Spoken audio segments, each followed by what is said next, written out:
Emotions are like a raging torrent that surges through the mind. More often than not, if you try to hold them back, you'll be swept away by their unstoppable force. And if you try to ignore them entirely,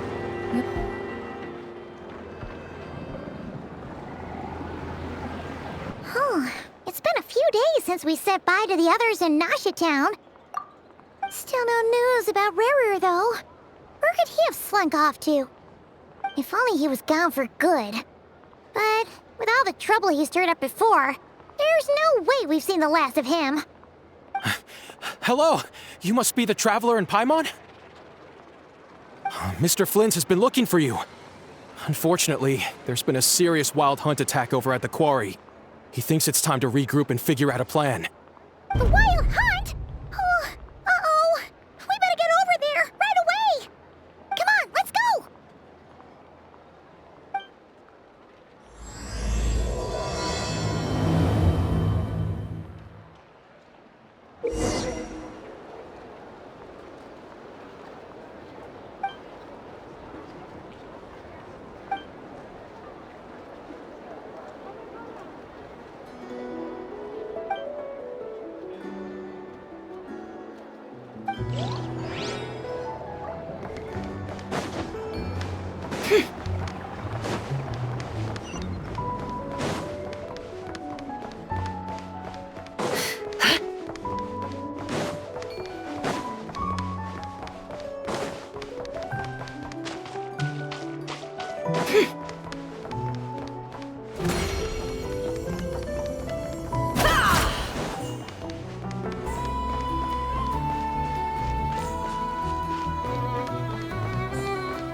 I can barely sense any Kuvaki at all. This whole area feels like a soulless husk. Looks like his appetite truly is insatiable. As if the power of that energy cannon wasn't enough. He's not seriously still getting stronger? What's his endgame here? Ah, everyone's here already. Hey, we made it. So, what's going on? We've all been on high alert since we split up a few days back, expecting Rarir to strike again. But it's like he just vanished into thin air. No one has seen him nor found any trace of his presence. That is, until this morning, when a ratnik found signs of wild hunt activity while out here on patrol. As you can see, the crystalline itself is physically intact, but the Kuvaki it contained is all but completely diminished. And we're sure that Rarir did this. Who else? He's the only one who could pull off a stunt like this. Kuvaki loss has reached critical levels. Reikir of Solnari set to maximum threat level. Warning, unless de-escalation measures are taken soon, he will pose a threat beyond our ability to contain. The consequences could be catastrophic. Traveler, do you remember when we encountered Rarir just after regaining his body? There wasn't a shred of sanity left. Nothing but madness and rage. Yeah, didn't he shout out a bunch of names? Then he started raving about how nothing in this world mattered to him. Oh, Paimon gets chills just thinking about it. Oh, but the thought that he's still out there, lurking somewhere in Not Krai, waiting for his chance to strike? Oh, even chillier. Last time we fought, we were already at a disadvantage. If he has such overwhelming strength, why would he suddenly go into hiding? Yeah, if I were him and I wanted more Kuvaki, I'd just take it by force. No point staying in the shadows. Unless something went wrong. His whole resurrection thing didn't exactly go smoothly. The other thing is, how does someone who's completely lost their mind still have the wherewithal to cover their tracks so perfectly? Beats me. According to certain medical studies, insanity does not always entail a complete loss of rationality. It may be that he is simply living in a world of his own. That actually sounds about right. He was ranting away to himself the whole time, like he had zero interest in talking to us. There are many unanswered questions here. He could be right under our noses, and we'd still be in the dark. Besides his name and title, we know little about him. Certainly nothing about his past, or what he might be hoping to achieve. Exactly. And we wouldn't even know where to begin looking. Even Boss hadn't heard of the Rahir of Solnari before all this. I'd be willing to bet that even if we gathered together every scrap of intel in Krai, we still wouldn't find more than, like, 3 useful facts about him. So, if we do nothing, he'll just keep getting stronger. And if we want to investigate him, we have no idea where to look. Last time we had Marionette and her big robo-buddy to help us, and we still barely held our ground. If we had to face him alone... Oh, Paimon's head hurts just thinking about it. What are we supposed to do against a threat this big? Well, I do have a little hunch about his next move. Given that he attacked the quarry, I'd say it's likely he'll target other places rich in Kuvaki. Somewhere like the Eye of Krati, or the Pillar of Embla. One thing's for sure. If we just sit back and let him keep absorbing Kuvaki, we really won't stand a chance against him. A perfectly reasonable hypothesis. However, it is worth noting that these 2 locations are quite far apart. To investigate them both, we'll need to split up. I agree, we should split up. Right now, Rarir's goal seems to be gathering Kuvaki, not fighting us directly. Once we're done, let's regroup on Hisi Island. Wait, why Hisi Island? If I recall correctly, your largest goddess statue was carved from Kuvaki-rich ore, was it not? That's right. Yes, it could well be a potential target of his. I should head back and start evacuating the pilgrims.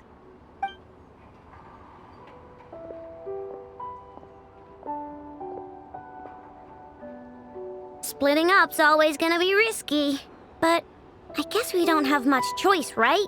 We're in a race against time here. And if we do run into Rarir, what then?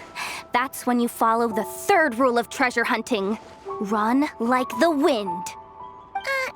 Didn't you say the 3rd rule was go with the flow? I don't know. Did I? Anyway, whatever. In this situation, go with the flow means go find backup. Agreed. If anyone finds so much as a trace of Rarir, do not pursue him. Get out of the area and alert the rest of us as soon as possible. We need to put safety first. All right, we'd better get moving. Come on, Ineffa, let's go.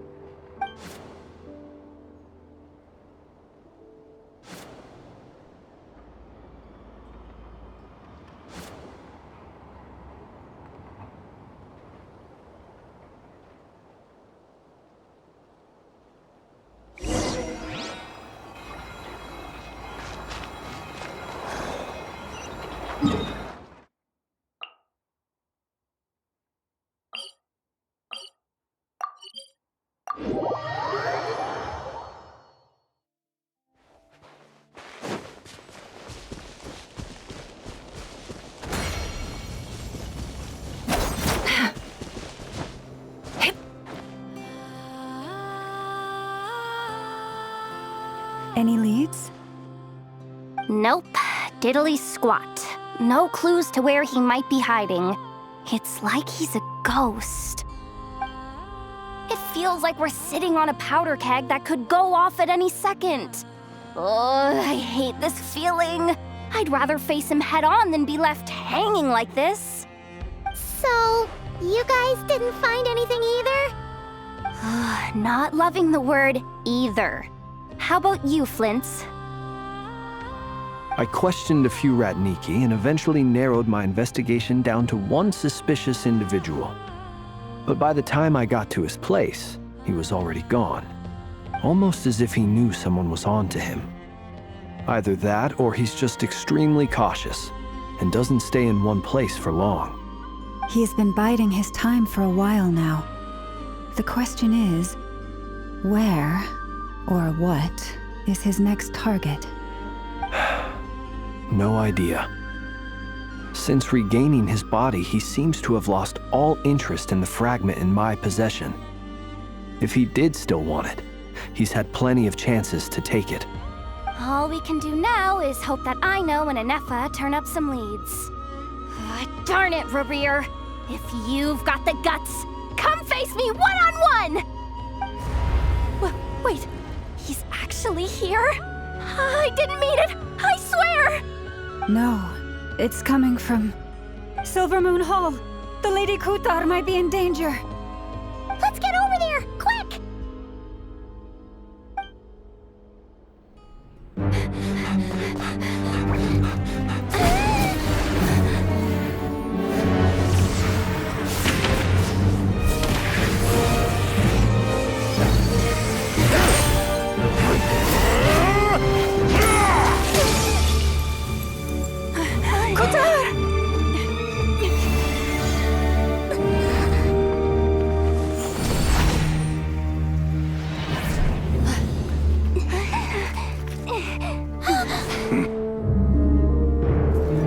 Why is he attacking the damn select? What's going on? No time for questions. Stop him!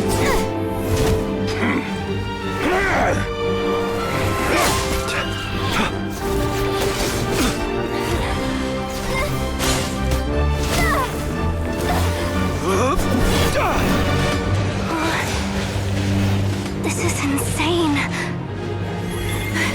Yehuda, get Kutar out of here! On it.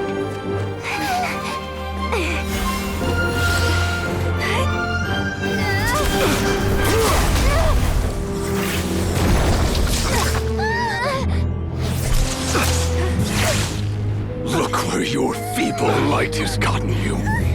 Now you shall plunge into darkness.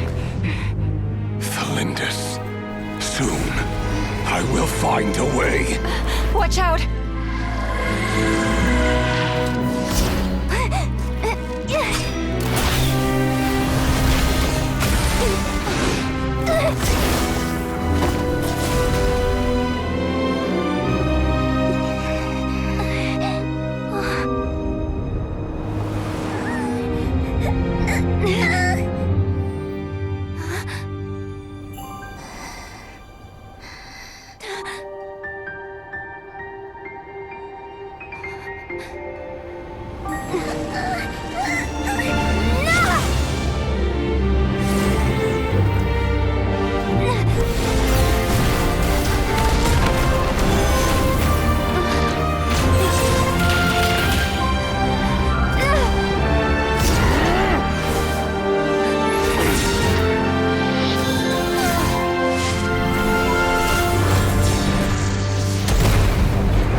Barely made it out of there alive.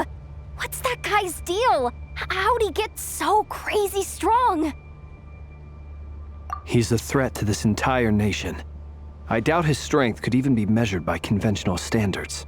I have a question. When me and Anefa showed up, we saw him chasing after this lady like he wanted her dead. What was that all about? We weren't there for the whole thing either. They were already duking it out by the time we arrived. Yeah, we didn't see how it all started. It all escalated so quickly, we had no choice but to step in. Kutar, can you shed any light on the situation? Kutar. Cross-checking database. I see. So you're the one that the Frost Moon Scions refer to as the Moon Goddess? Wait, she's the moon goddess? Oh, no just like all those statues. There are many reasons why people might worship the moon, and just as many why they might despise it. I've never met that person before, but there was no mistaking his deep-seated hostility towards me.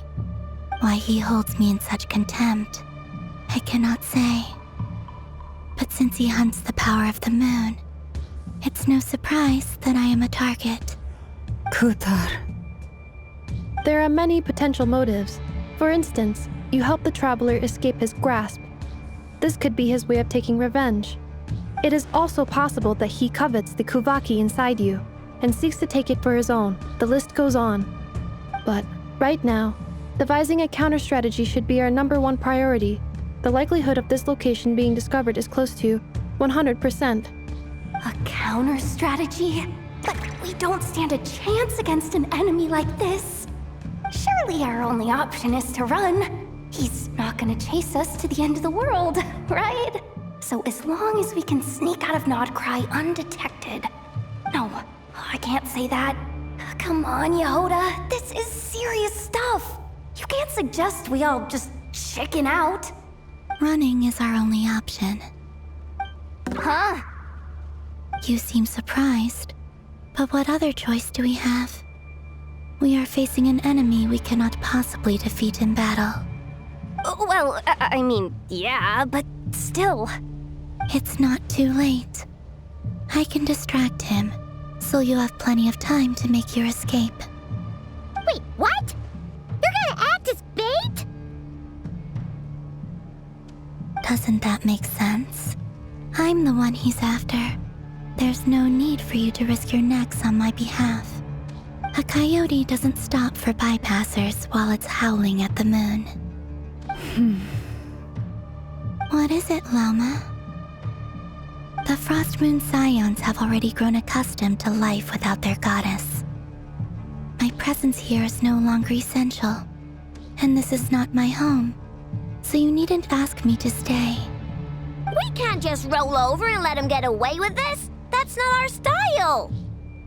Yeah, we can't just call it quits after everything we've been through together. Besides, she'd pretty much saved my life back there. If I just ditched her now, I'd never forgive myself. We can't overlook that you have saved our lives multiple times now. To talk of returning the favor would be a little crass for my liking.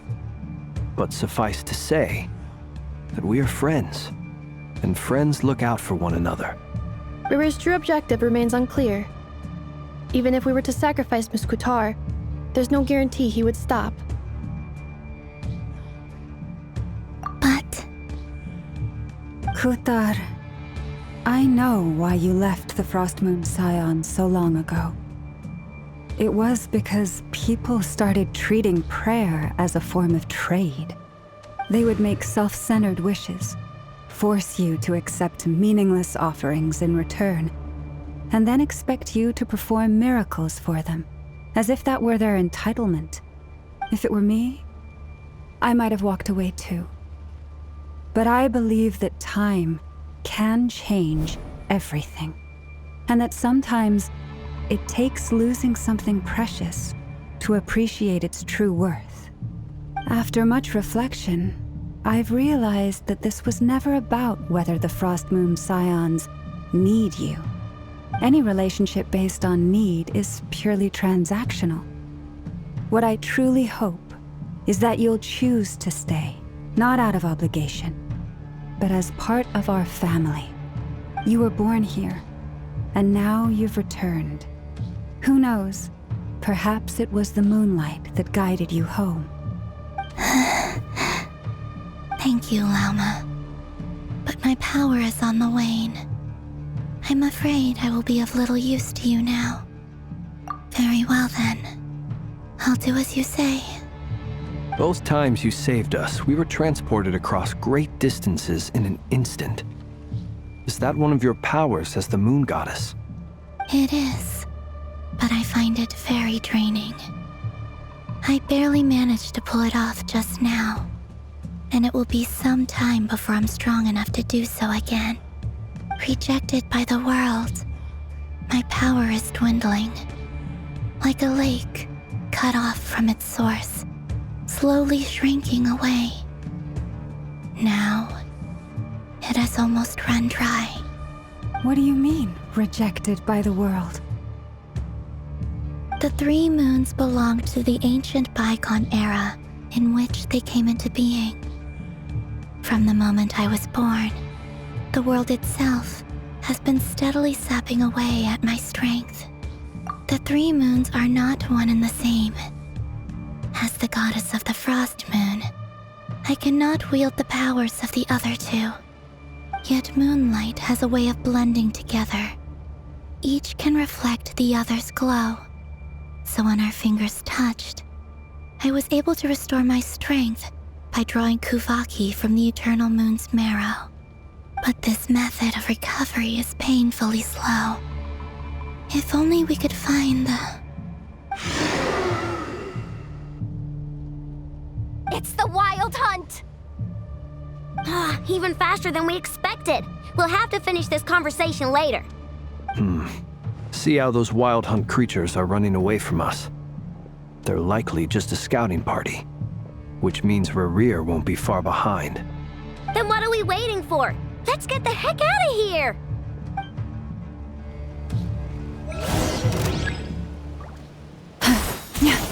Krai, protect us. Your plan!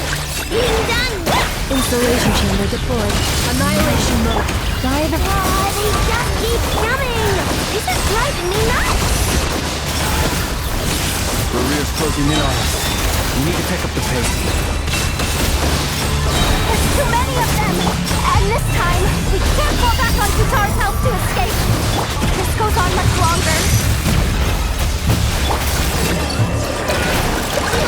The night comes. Observe, be silent. Fear the dark. Observe. With one heart, we pray until last lap. Your plan! Being done well! Annihilation mode. Installation chamber deployed. Beware the creatures of the night. Be silent.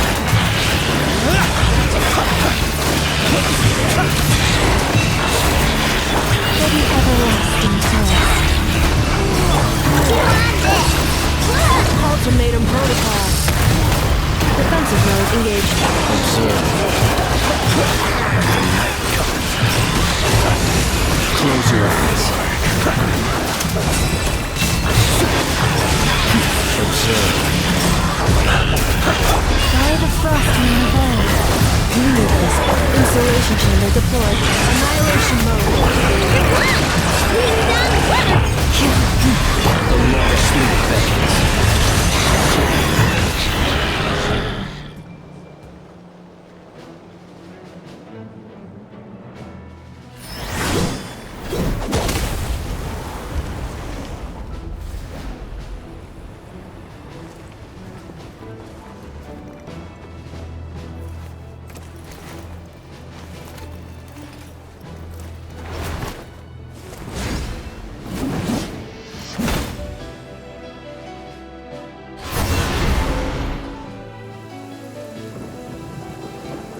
What's the matter? Bit off more than you could chew?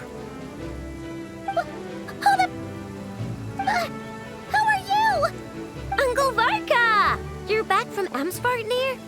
Oh, you're Varka? Grand Master of the Knights of Favonius? We could save the intros for later. Right now, let's get you all out of this hellhole. Follow me. I know somewhere you'll be safe. Oh, is that where I think it is? That's the one. Come on, move! There's no time to waste.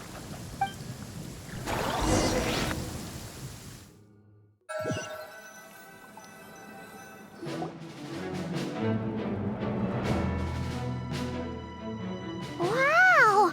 Where are we? This is so well hidden.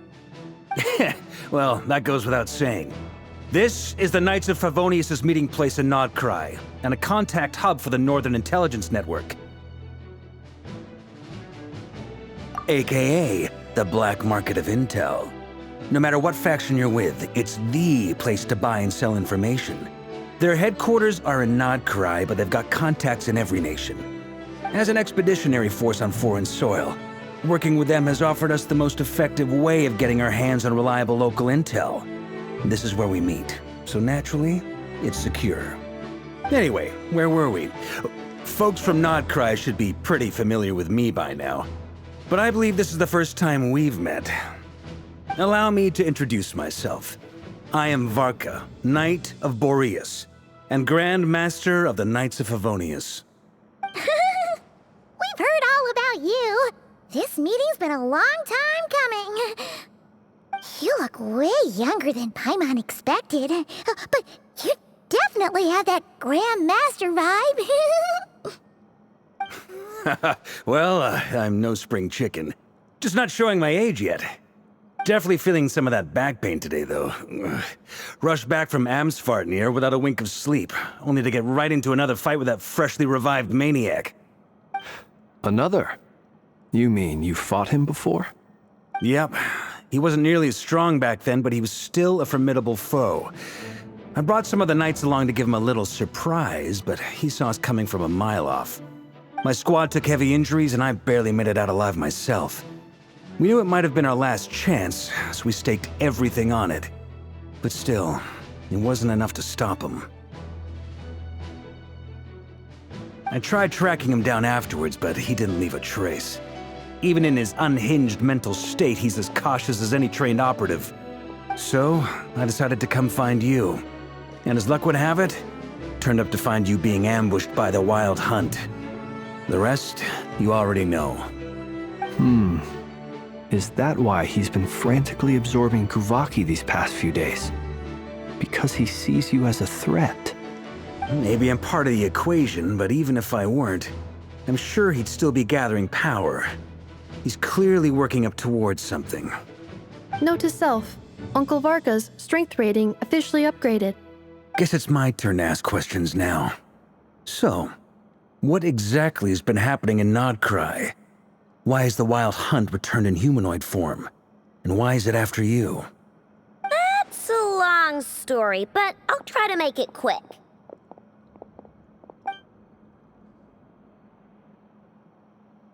Wow, I had no idea so much had happened. Sounds like you guys have really been through it. So, the Kutar is actually a Fatui Harbinger. And all this Wild Hunt activity in Krai is the work of the Raker of Solnari, one of the 5 sinners. That's a lot to take in. Need some time to wrap my head around it all. I'm truly sorry, Mr. Varka. You stood with us against the Wild Hunt and did everything you could to stop it from escalating into a full-blown catastrophe. And then, the one time you're away, it all comes to a head and all your hard work gets undone. You've got nothing to apologize for, Miss Moonchanter. You can plan 100 steps ahead and still slip up. That's just life. No one knows what tomorrow holds. You can't predict which way the wind will blow next. And, to be perfectly honest, I can't say I'm surprised. For all the times we've defeated the Wild Hunt in the past, we've never been able to completely wipe it out. Turns out, we were just delaying the inevitable. But now that a new variable has come into play, fate may well take a different course. A new variable? You mean us? Who else? And in a strange way, I think his resurgence might not be an entirely bad thing. The Wild Hunt is like an unrelenting force of nature, but Rerir is an individual with an agenda. He's gotta have a weak spot somewhere. That said, while I was explaining everything just now, some of the points that Mr. Flint's added caught my attention. You mean about our mystery ally? That's right. From what you've said, not only did they lead you straight to some key files, they also shielded Hisi Island from a lethal Kuvaki blast. I don't know who or what could pull something like that off. Heck, even Miss Columbina doesn't have a clue. I hadn't heard the story about those files. Would you mind repeating their titles for me? Wild Hunt Phenomena Log, a Nodkrayan Ratnik's Field Journal, and Kuvaki Survey Log. Oh. No. Still doesn't ring a bell. Another dead end. Guess all we can do now is hope that our mystery ally keeps showing up when we most need them. Still, it's safest to assume they won't be intervening again. From here on out, we'll have to resolve this crisis by ourselves. Your intel also explains something else I've been wondering about.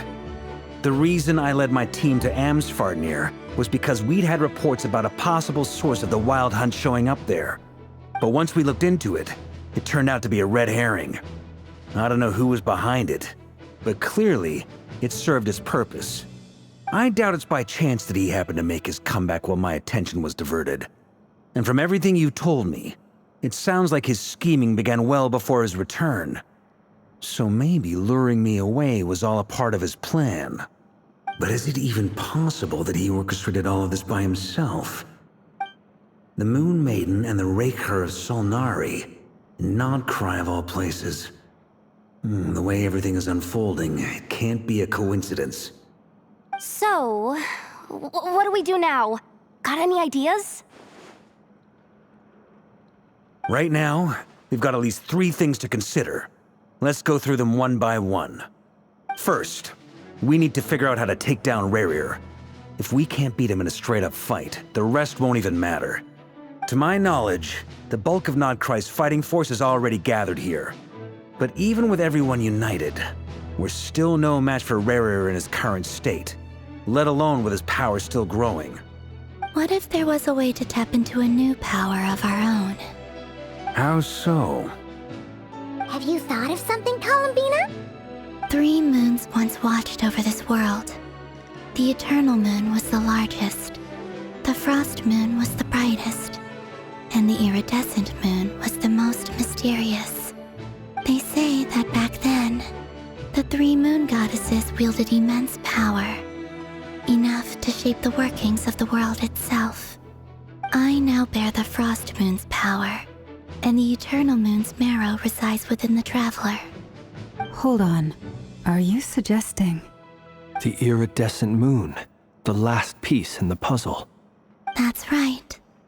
If we can find the Iridescent Moon's marrow, I will be able to regain my strength much more quickly. The 3 moons are said to stir the tides and illuminate all things. Perhaps they hold further secrets beyond our understanding. According to my analysis, the solution is feasible. However, it is subject to one major condition. How do we locate the Iridescent Moon's marrow? I know a way, but we will need to visit the Fatui's Experimental Design Bureau. The Experimental Design Bureau? Are you saying we need to involve Marionette? Yes. I must speak with Sandrone. It's a long way from here to the Experimental Design Bureau. There's a high chance you'll be spotted. You shouldn't go alone. Then that's settled. Next up, our second priority. Somehow, we need to figure out Rerir's end goal. As you saw for yourselves, when he was still in his Wild Hunt form, everything he did was for the sake of recovering his body and resurrecting himself. His first act since then, after laying low for a while, was to try and assassinate this young lady. People's obsessions often reveal their greatest vulnerabilities. There must be a reason why he despises the moon so deeply. Perhaps it sheds some light on his title, the Raker of Solnari. The Wild Hunt has plagued Nodkrai for centuries now. If we want to stop it for good, we have to get to the root cause of what's driving it. It's true. We still know very little about him. If Kuthar hadn't given us that lead, we wouldn't even know his name. But where would we even start? I doubt even the Intel Queen of Nodkrai has a clue, and she has info coming out of her ears. Oh? That's a rather hasty conclusion for someone who's so painstakingly meticulous when it comes to dealing with machines. Ah, she heard me.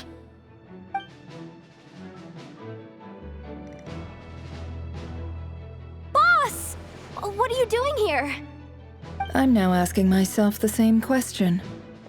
I received a letter from a humble knight of Favonius, requesting a meeting to discuss a major business deal. But it looks like this humble knight had something else in mind. Details, details. Miss Sneffer, the important thing is that you've arrived at the perfect time. Since his failed ambush, I've been racking my brains trying to come up with a plan to fight Rarier.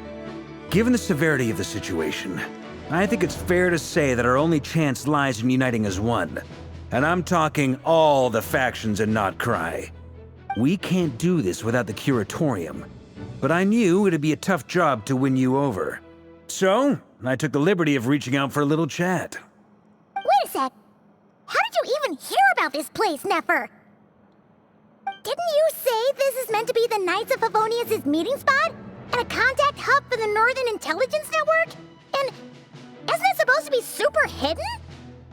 You really think he could have gotten settled in Nodcry without my help? Besides, I'm the one running this gig. Of course I know where the meeting place is. Allow me to introduce the current head of the Northern Intelligence Network. If it's intel you're after, she's your woman. Pretty much seen and heard it all. Please spare me the flattery. Let's cut to the chase. Seems like you've run into some trouble, huh?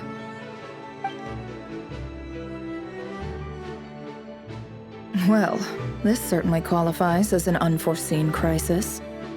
On behalf of the Curatorium of Secrets, I wish you all the best of luck. So you're just going to sit this one out? Why should I get involved? What could possibly be in it for me? What if we told you we can't do this without you? Oh? Then I'd say, you'd better make it worth my while. I don't work for free. I can't put a price on something like this. It's just not in my nature. But then again, you and I have always been polar opposites in this regard.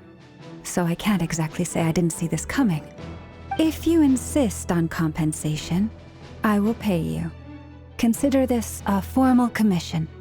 Sound fair? You just don't give up, do you? Too bad. I know you well enough to know you can't afford my prices. The riskier the job, the more it'll cost. And a Moonchanter's stipend isn't exactly generous. Unless you're planning to start passing the donation box around among the faithful. Boss, just a thought. If they come up short, maybe you can take the difference out of my next few paychecks. Things got really dangerous during the fight with Rarier. If this girl hadn't saved me, I'd be ley line fodder by now.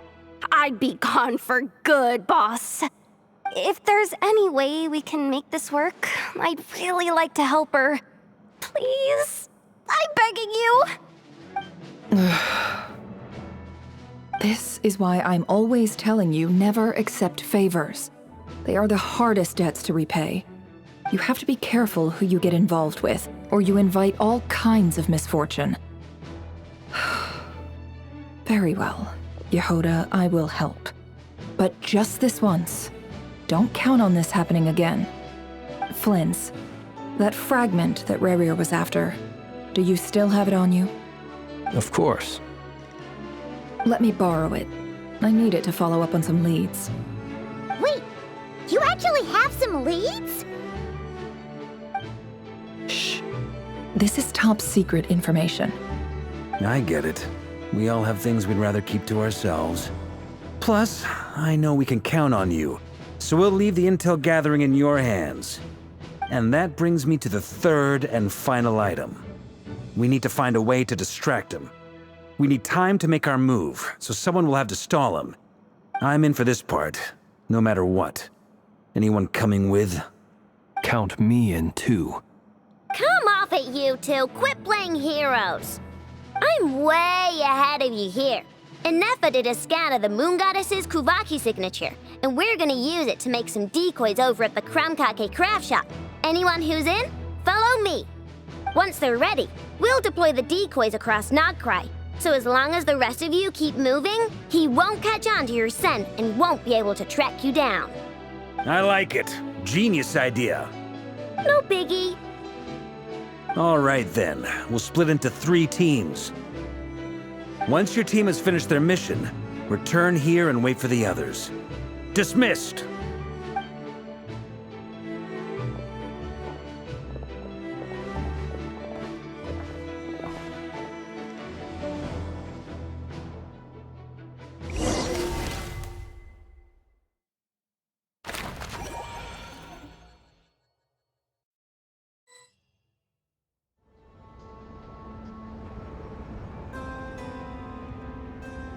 Lady Damselette. Wait, and you two? What are you doing at the Kuvaki Experimental Design Bureau? We've been doing our best to mind our own business lately. But if you're just gonna waltz up here like this, you're seriously pressing your luck. Don't blame us for doing what we have to. You really think that's gonna scare us off? We're not looking for any trouble. I just want to see Zandrone. Do I need to remind you that you're still a wanted fugitive for deserting us? Out of consideration for our former ties and the crisis we're all up against, we'll let you leave in one piece. But don't even think about trying to get inside. Let them in. But... Are you going to make me repeat that?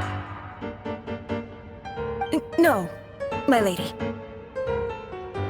Zandrone seems to be in a good mood. Must be maintenance day.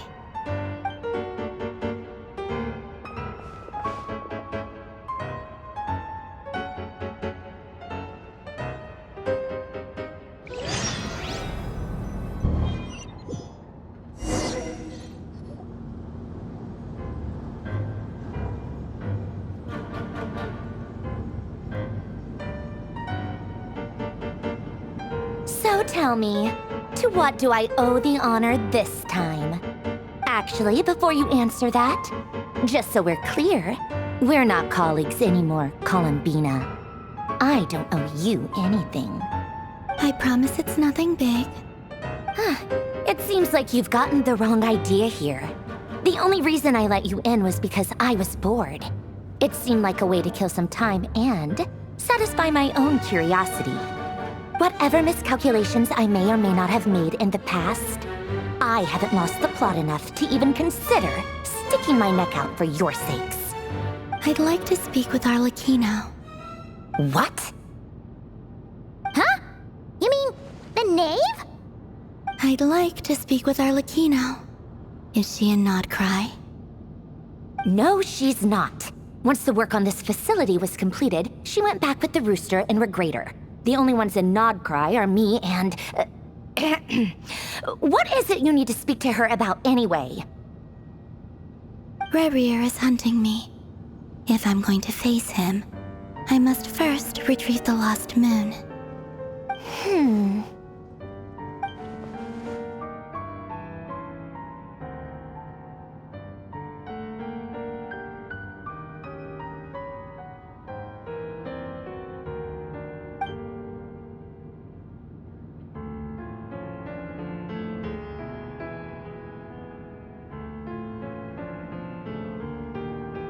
Is that a no, then?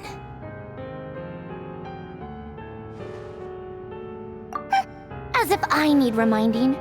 I was this close to settling things with him before someone decided to whisk me away to their weird little garden. Have you held any tea parties lately? Tea parties? Yeah, obviously. You don't seriously think we'd pack it all in just because you aren't here. If anything, they've been more eventful than ever. Just me, Arlecchino, and a bunch of insolent, insensitive guests who won't stop asking where you've gone. Oh, they've been a real joy. I bet you served them the worst tea you have. Just like you used to do to me when I upset you. Who cares about how good the tea is when there's no one around to drink it? I keep losing people. First Rosaline, now you. I'm running out of people who can make me laugh. Honestly, what could be more ridiculous than a multi-centenarian goddess who's only ever had the plain herbal tea she received as offerings? You'd always brew a different type of tea for me each time. Was it really just to see how I'd react?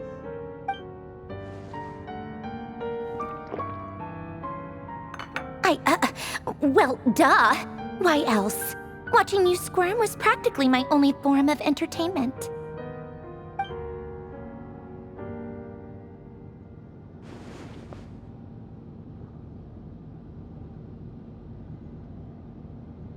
Oh, yeah. And Capitano sometimes used to bring Tartaglia around, too. But I guess we won't be seeing him again. Well, I guess we are overdue for a get-together. Polonia! Have Favronia pass a message to Arlecchino for me. It's time for tea. Will suffice. Pass along a message for me, too, if you would. My body cannot contain the marrow of 2 moons, so I'll be leaving one of them in her care. Excuse me? Who said you were on the guest list? If my tea meant that much to you, maybe quitting the Fatui wasn't your brightest move. Back when you were under the Tsaritsa's protection, no one would have dared come at you so openly. But that protection didn't come for free. In fact, I paid dearly for it. At the end of the day, it was just another transaction. I just got tired, that's all. I never wanted any part in their grand ambitions, and I've had enough of being treated like a bottomless supply of power. It brings back memories from the old days, when I was still worshipped as the moon goddess. Centuries on, it may be a different group of people, but I see the same greed in their eyes. I figured you'd leave eventually. You didn't have as much of a reason to stay as I do. The Tsaritsa gave you shelter and protection, but that was it. Nothing more, nothing less. Meanwhile, the Fatui demanded everything from you in return, until it was more than you could bear. I get why you left. And frankly, I have no interest in dragging you back just because the higher-ups told me to. But if you keep hanging around with this riffraff, the next time we cross paths, we might be enemies for real.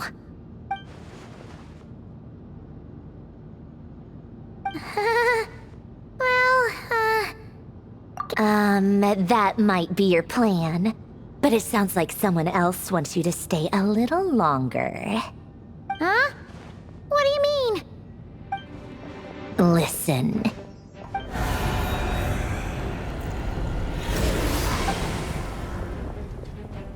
My lady, it's the Wild Hunt. A horde of monsters is headed straight for the facility.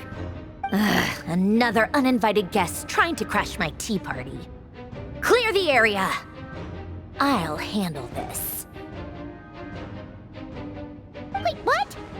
You want us to leave you here by yourself? You'll be lucky to make it out of this alive. You really think you can afford to worry about me? Go on, get out of here. You may have stopped Polonia from crushing him last time, but I've made sure that won't happen again. The entire Experimental Design Bureau is rigged for war.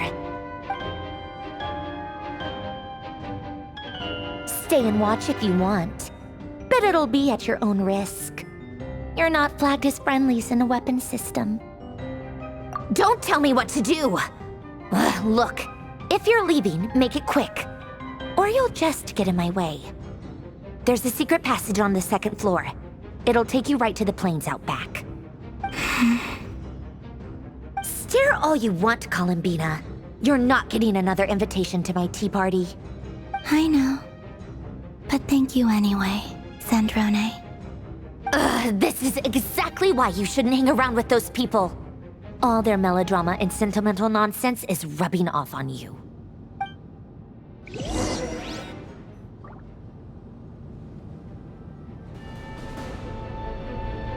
Come on then, Mr. Ray here. Let's pick up where we left off.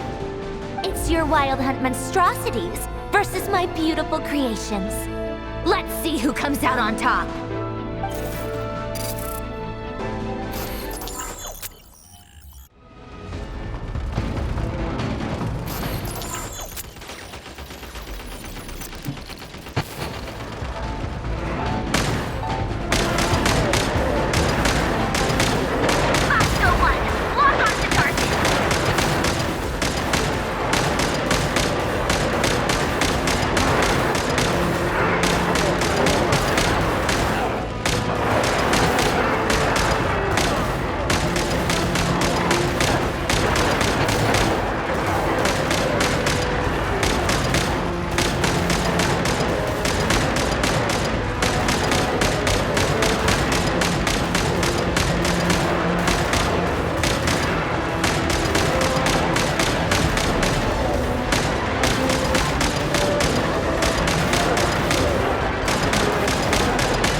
Luminia, get him!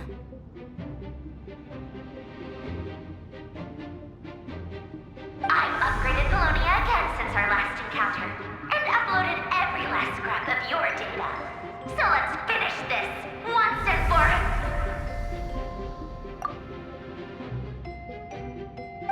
She's not here. Where did she go? Hey! Over here, you big... Cursed moon. Go. Keep searching. She cannot have gotten far.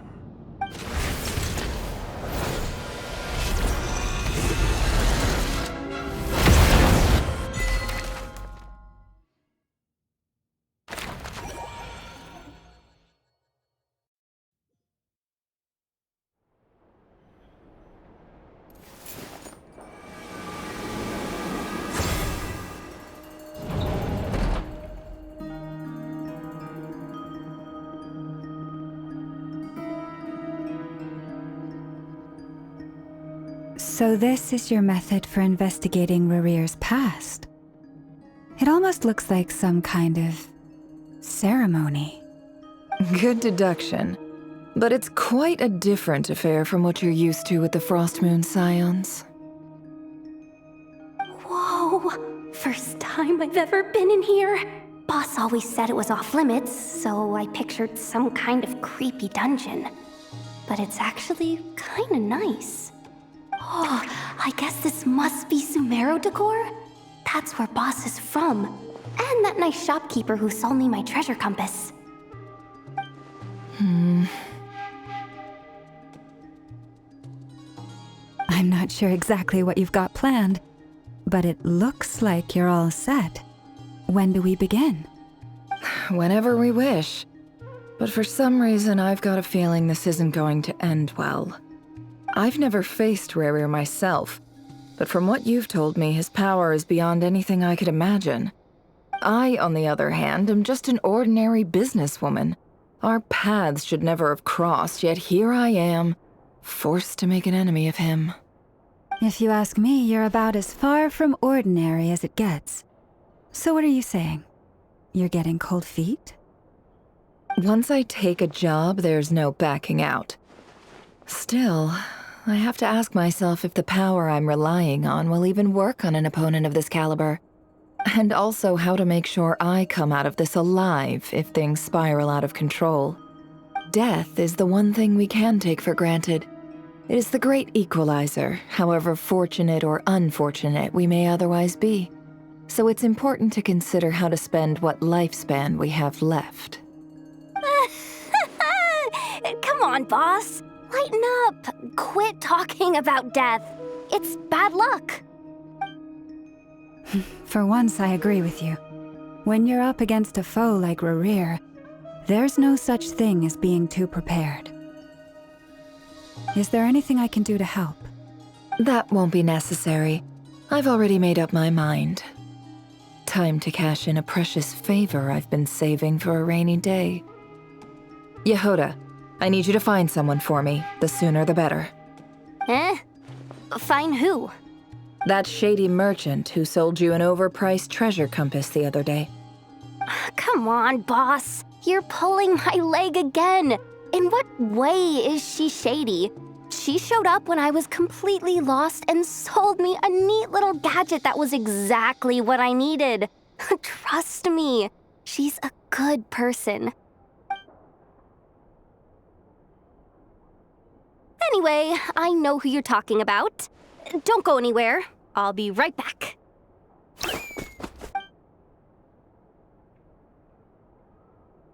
Quit grabbing me. I genuinely can't run any further.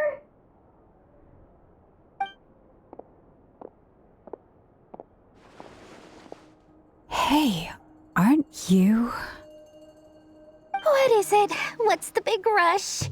You dragged me out of a dream where I was literally swimming in Mora. I'm charging double my usual attendance fee.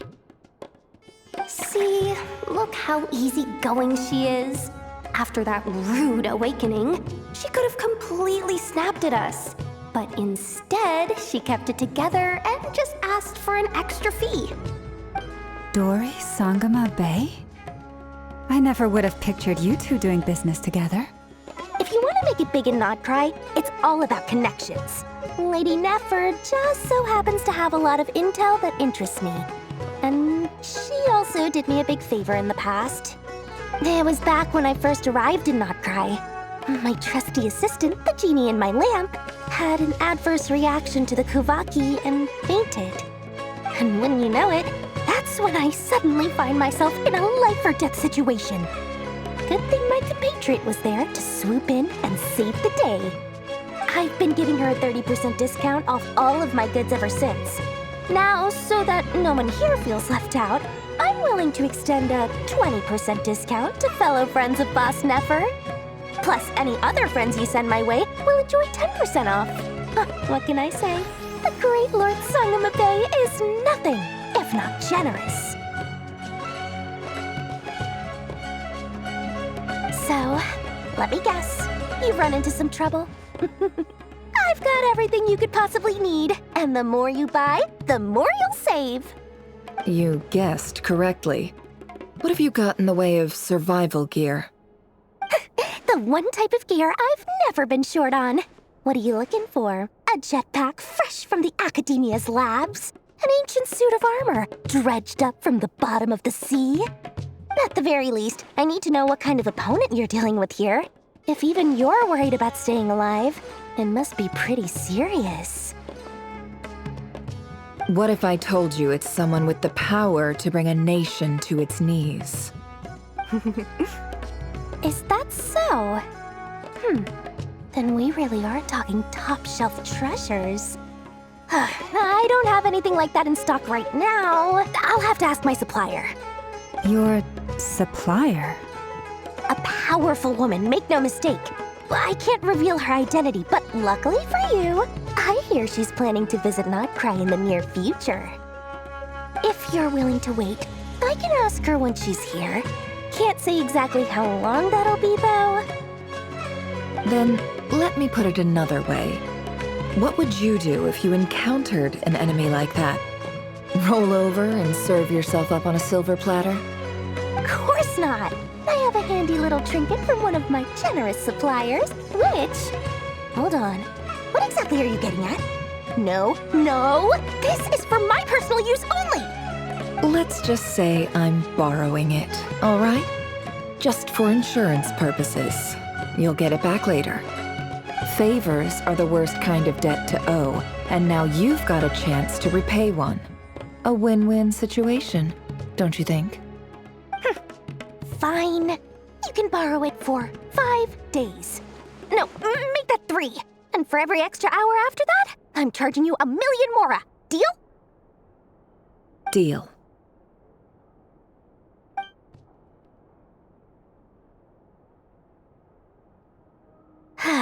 What a way to start the day. Now, was there anything else you wanted? Or can I go back to bed now?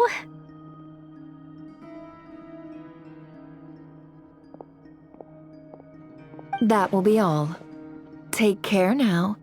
Don't trip up on your way back, friend. See you later! You're my favorite shopkeeper.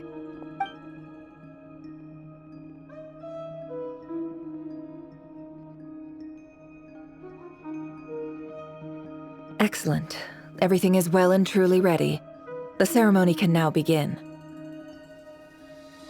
After initiating the ceremony, your minds will follow me wherever I go. You will see many strange things in your mind's eye. So remember, don't be frightened, and don't make a sound. Now then, let us peer into the Raker of Solnari's past.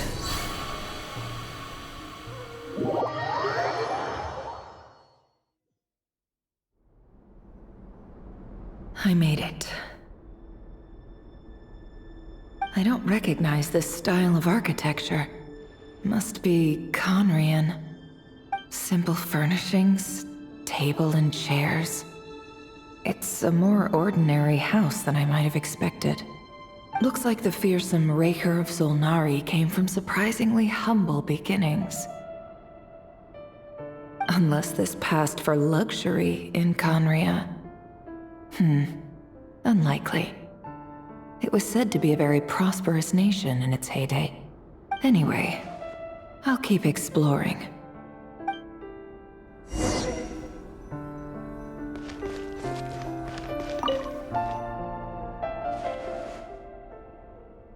Hi, Rivier. Since you're working extra hours tonight, I thought I'd keep myself busy by checking out that new kebab shop. I've heard good things about their menu. I'll test it out, and if it's as good as everyone's saying, let's go back together sometime. P.S. New stash from the Universitas Magistrorum. I brought some goodies home.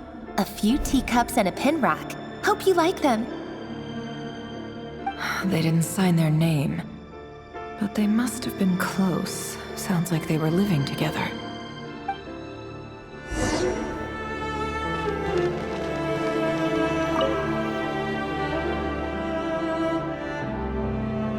I went over to Joseph's for drinks today. They have a fine collection, but I went alone. Felindis was tied up with something and couldn't make it.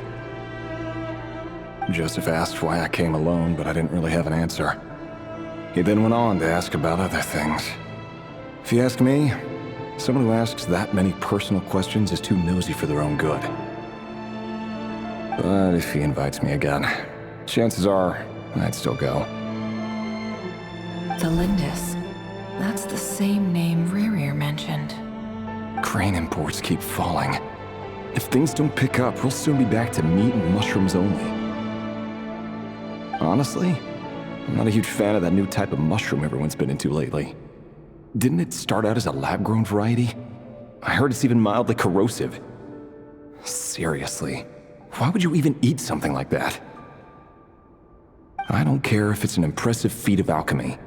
That just isn't the kind of thing I like to eat.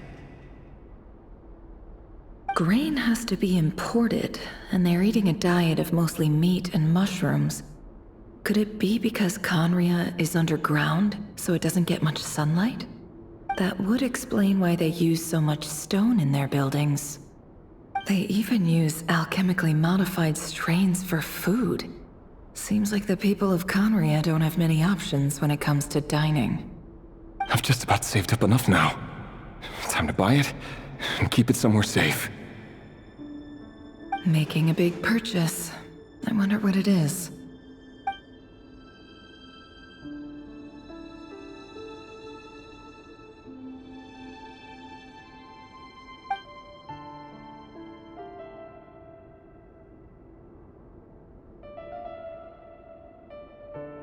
He really is a professional. No wonder he's so good at covering his tracks. Despite what he's become, it seems like he's retained certain habits, at least in this regard.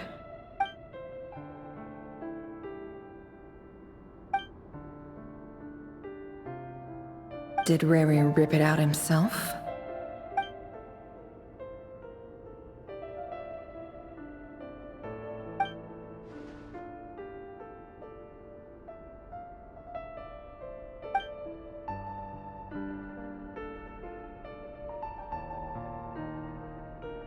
Before I met you, I was convinced that my heart was nothing more than a stagnant pool. The burial place of a fallen moon. A withered, windless grove where the waters rested forever unrippled. It was you who helped me see that my heart hadn't entirely withered away. That it could still beat to the rhythm of love. This is just trivial sentimentality from the looks of it. Why would he go to the trouble of hiding that?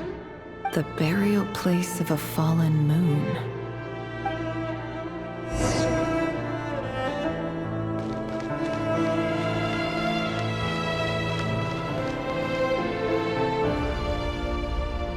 Rivier, over here. Dane! Oh, and, Vedelson here? What a surprise to see you here, sir. Hello there, Rivier. You need not address me so formally outside of court. He doesn't get that much free time, so I invited him over for a drink. Even the court prophet deserves a break every now and then, right? Well, I'm flattered. So, what are we discussing today? Hey, don't look at me. As far as I see it, we don't need an excuse to have a few drinks. Come on, don't give us that. Didn't you say you were about to pop the big question? How's that coming along? Who'd have thought the great Twilight Sword was an even greater gossip? I just didn't expect you to be the first one to settle down and get married, that's all. Yeah. If you told me that a few years ago, I wouldn't have believed you either. So, are you planning to come clean about your job then? I'm guessing you still haven't told her. Sure, I'll have to tell her at some point. But I'll need to pick the right time and place. To be honest, I have no idea how she'll take it. Come on, stop being such a pessimist. For all you know, she could be thrilled. I bet she'll be much more impressed by your actual job than the one she thinks you're doing now. A member of the King's Guard. Quite the cover story. Does the king himself even know? Of course he does. Anyway, enough about me. How have you been? Me? Same old, nothing much to... Huh? What's up, Ved? It's nothing. Vedifulnir, Dainsleif's elder brother. Renowned throughout the court of Conria as the Visionary, and said to possess a wisdom far beyond the reach of any ordinary man. And yet, despite the gulf between us, he seems to have something to say about me. Does he even know me? Does he see me as a friend of his brother, or just another of the Vinster King's blades? Why did he react so strongly? Was it really to do with what we were talking about? Brown, curly hair and brooding blue eyes. So this is what Rerir looked like back in the day. Perfectly normal. No different from anyone else. As frightening as this monster is in the present, there's something even more unsettling about seeing the human he used to be.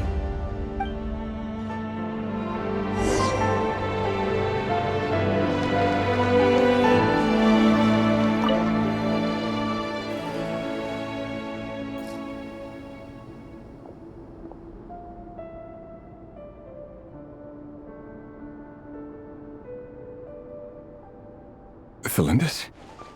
You're back early? Our equipment's being serviced today, so I got off earlier than usual. How's your day been?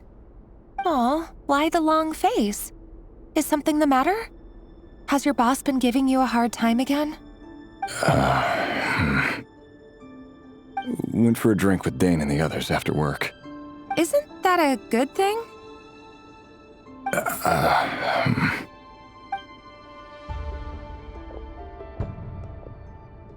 Vedifulnir showed up today, too. You know, Dainsleif's older brother. Ah, Mr. Vedifulnir. Yes, I've heard of him. They say that everything he says ends up coming true. He overheard Dainsleif mention that I'd recently proposed, and seemed to have an issue with it. But when I asked what it was, he kept it to himself. So, you're worried? You can be such a child sometimes, Rerir. We're nobodies. Why would the Visionary be concerned about us? I'm sure someone in his position has much bigger fish to fry. Maybe you're right. You worry too much, Rerir. We've been together for ages now, and everything's been going so well, has it not? You've even proposed to me. So, you do remember. Tell me then. What's your answer? Like I said, I need some time to decide. You can't just rush into things like this. We may be nobodies in the grand scheme of things, but if we want things to work out, we've still got to plan ahead. All right. Take your time. Just don't keep me waiting forever. Nobodies. sounds about right. In the eyes of people like Vedalfnir and Dainsleif, what do we matter? Can someone whose gaze is so fixed on a far-flung future even see the present clearly? Besides, the dynasty's fate rests with the king and his inner circle. Whatever I do, it won't make much difference. Meanwhile, every idea they come up with and every decision they make, it affects everything. These days, the king is lost in his research, and the purge of the Crimson Moon bloodline grows ever more intense. The opposition tried to speak out, but nothing came of it. And I'm under no illusions as to why. Because we eliminated them and got rid of their bodies. A man can have 1,000 reasons to carry a sword, but there are few good excuses to use it. Yet the king has never even considered a gentler approach, and he never will. What becomes of someone who kills on another's behalf? Can he ever find true peace?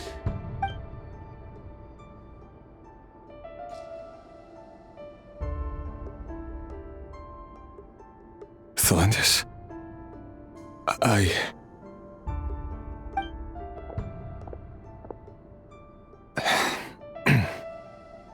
It's nothing. You were right. Fate has never smiled upon nobodies like us. But by the same token, it's unlikely to bear a grudge against us either. There's no reason we can't keep living happily together, cherishing the simple joys of each day as they come. See? You just need to stay positive, Revere. I can feel your warmth, your breath. You're right there, right by my side. Just seeing you makes me happy in a way I can't explain, and that's something that no one could ever take away from me. So smile, my love. Let go of that frown. You're right, Thelendis. I've just been overthinking things. That's better. Getting caught up about things like this will only ruin our evening. Speaking of which, all set for the ball tonight? I need to go get ready. You go ahead. I just have a few things to take care of, then I'll come join you. Even busier than the big shots, huh? Fine, I'll go get started. But don't be late. If you keep me waiting too long, I won't be a happy bunny. Relax. I'll be there. Seriously, though, you drive a hard bargain. You're really gonna leave my proposal hanging and still expect me to take you to the ball? Well, that goes without saying. I already told everyone I'd be coming with a dance partner. Besides, they're two completely different things. Let's take it one thing at a time, all right? All right. White outfit it is. It seems like Rerir was deliberately hiding his ties to the intelligence services by giving the impression that he was just an ordinary member of the Finster King's Guard. He clearly doesn't want his would-be fiancée to know about his other life. Then again, that's hardly surprising. People in the intelligence trade rarely do. Who'd have thought we were in the same line of work? Let's dig a little deeper.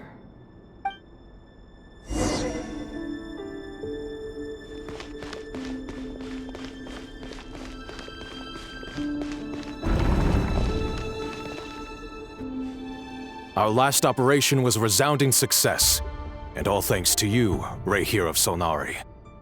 In total, we apprehended 32 dregs of the Crimson Moon, and 67 accomplices. After all these years since the dynasty's fall, so many of them still linger on. Indeed, it cannot be denied. Yet it was destiny that the Crimson Moon should be overcome by the eclipse, and that His Majesty, the all-seeing Vinster King, now guides our nation on the path to prosperity. Khanria has no further need for a dead moon. But alas, there will always be those who refuse to see the truth, choosing instead to romanticize the past. That's not entirely true. Much about the Crimson Moon era was worthy of remembrance, and that's exactly why they keep trying to see it restored.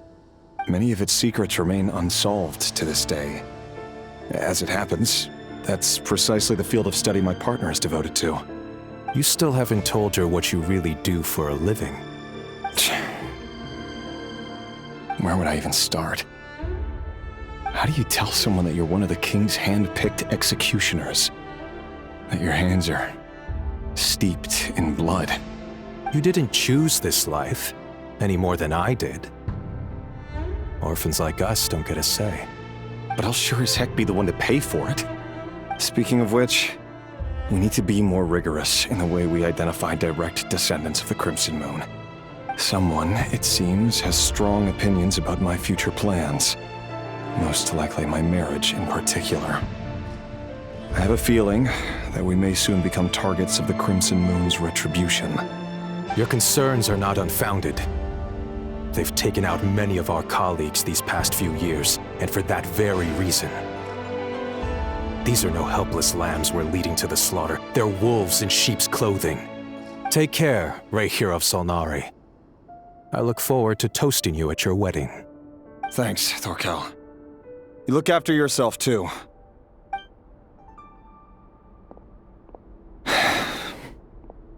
Thelindis, I never wanted to keep this from you. You're the last person I would ever want to lie to. But that's exactly why I can't tell you everything. There are things you shouldn't know. Things you cannot know. The moonlit dynasties are a thing of the past. Yet even now, with the sun shining high in the sky, there are those who would call forth a dead moon's ghost.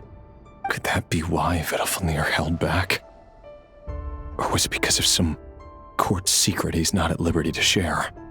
I have to get a clear answer from him. No matter what happens, I will protect Thelindis. Rayhir seems to be very concerned by Vedalfnir's reaction. Vedalfnir and Dainsleif, the Visionary and Twilight Sword. So that's what they were really like. I've investigated this whole area now. There doesn't seem to be any other memories here. Should I try somewhere else? Wait a second. What's this black smoke?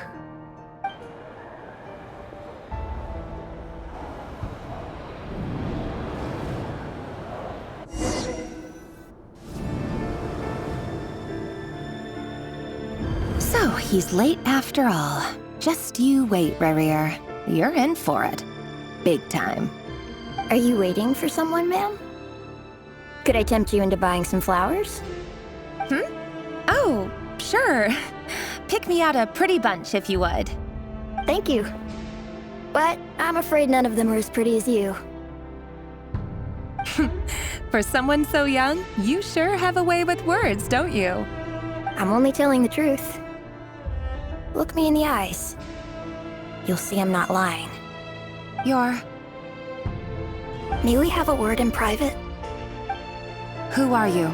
And what do you want? It doesn't matter who I am. Too many of our kind have fallen lately, so I decided to take the risk of reaching out. Not long ago, the Rayhir of Solnari led an assault on one of our strongholds. We suffered many casualties, and many who came to our aid lost their lives as well. Sorry, I don't know why you're telling me this. And I don't want to get involved. Wait, hear me out. This time we finally got a clear look at his face and learned his true identity. His name is Rayhir, and he claims to be one of the King's guards. What did you say? A cruel irony, isn't it? The man you're set to marry leads a double life as a brutal executioner. But surely, you must have caught a whiff of the blood on his hands. Why are you telling me all of this now? Simple. It's because... How strange. Rayhir was nowhere to be seen in that memory. It clearly belonged to Thelindis. Rayhir couldn't possibly know what happened if he wasn't even there. Why would her memories appear in his fragment? The ceremony won't last much longer. I think it's time to call it a day.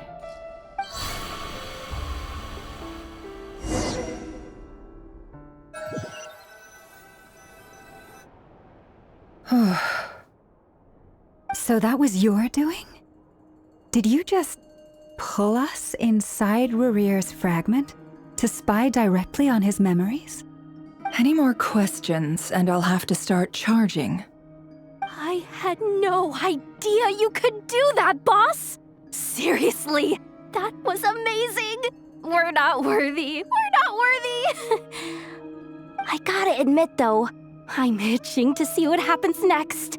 Feels like we barely scratched the surface. I'm just as curious as you are. But the ceremony only allows for limited time inside. That's all we can see for now. Luckily, we managed to learn quite a lot.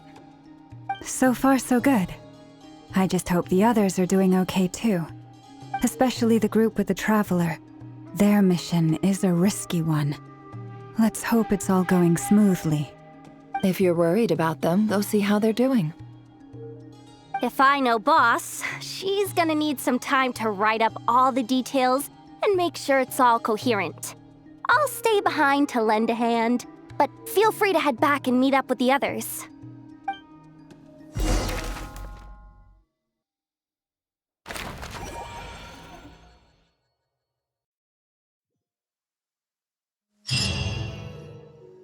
Oh, they've been prowling around for nearly 2 days now.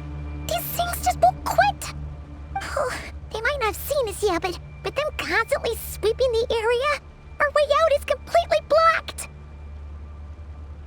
Oh, that's never gonna work. One little slip up and it's game over.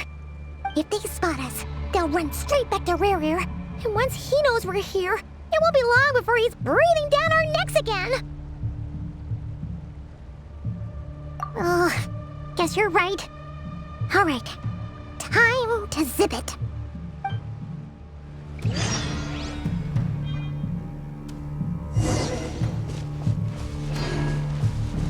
Quick, hide! We almost got spotted.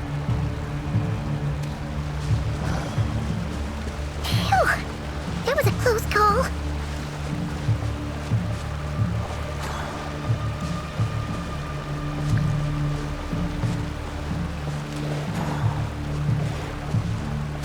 Watch out! He's coming this way!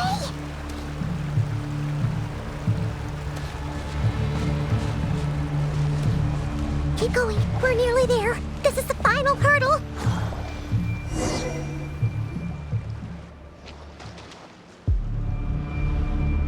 Oh, there's no end to these things!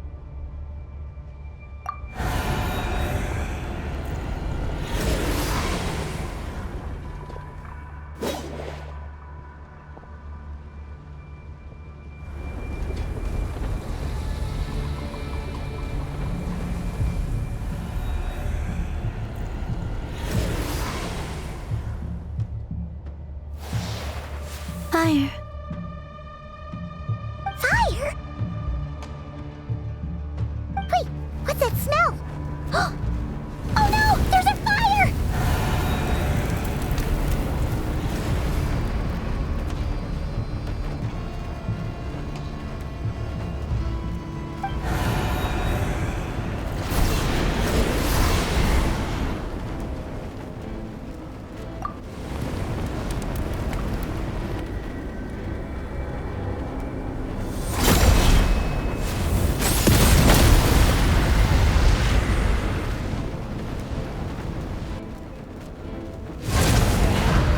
Sandrone was right.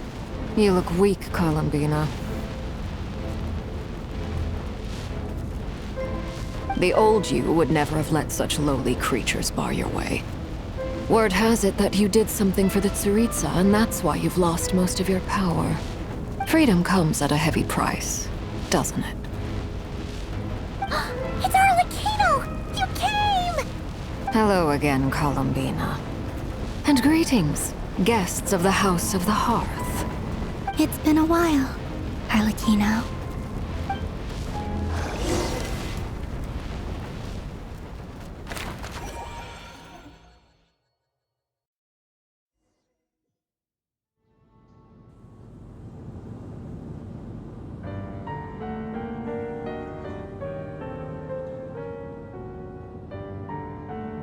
Stupid right here of stupid Solnari.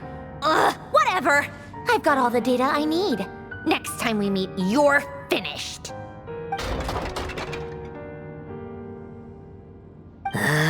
He sure doesn't pull his punches. Excuse me, do you need a hand? You can do me a favor by staying out of my way. Can't you see I'm busy? Wait a minute. I recognize that voice. Hello, Miss Sandrone. Father sent us over to help. How considerate of her. Hey, Fremine, get over here and help me fix this. Lenny, you do your thing. Just keep your sister away from my machines. Nearly every machine that cat girl touches ends up going haywire. Go put her on cleaning duty or something.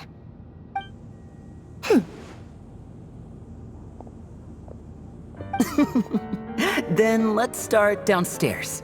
Fremine, we'll leave this place to you. You've got it. Wait a second. Pretty sure there's still some tea in the cupboard. If you want some, you'll have to make it yourselves.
It's a relief to see you all made it back in one piece.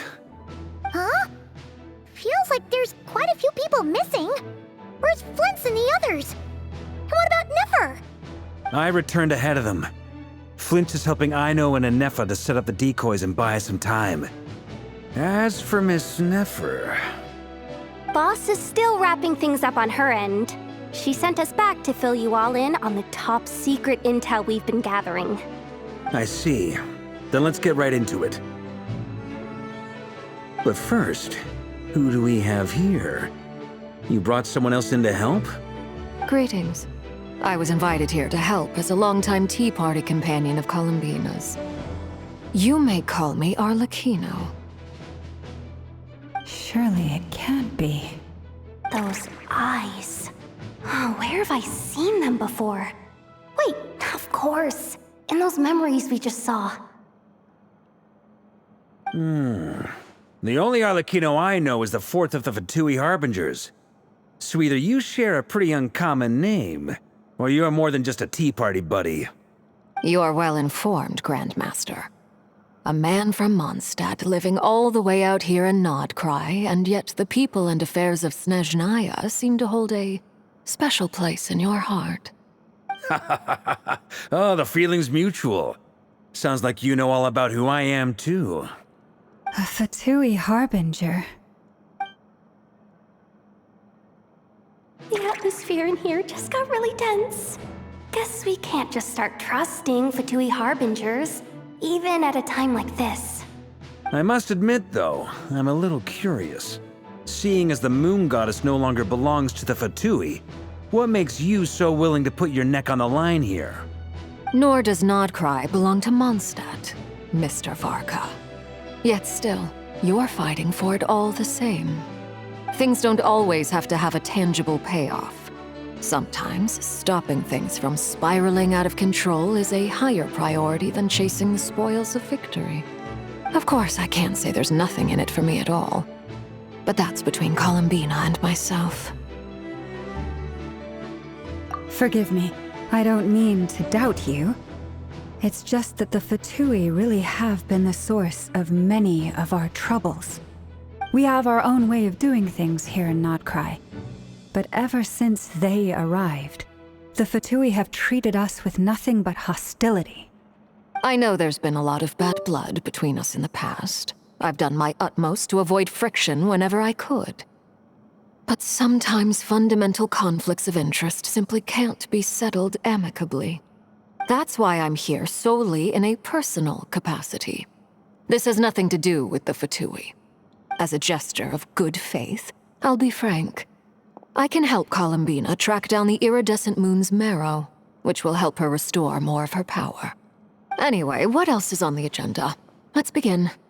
She says she'll be frank, then completely skips over the details. Looks like she doesn't want to give away too many secrets after all. But she clearly wants to change the subject. It'd be awkward if I tried to bring it up again now. I guess we'll just have to go along with it. She's the fourth of the Fatui Harbingers after all. One look and you can tell she's not someone you'd want to mess with.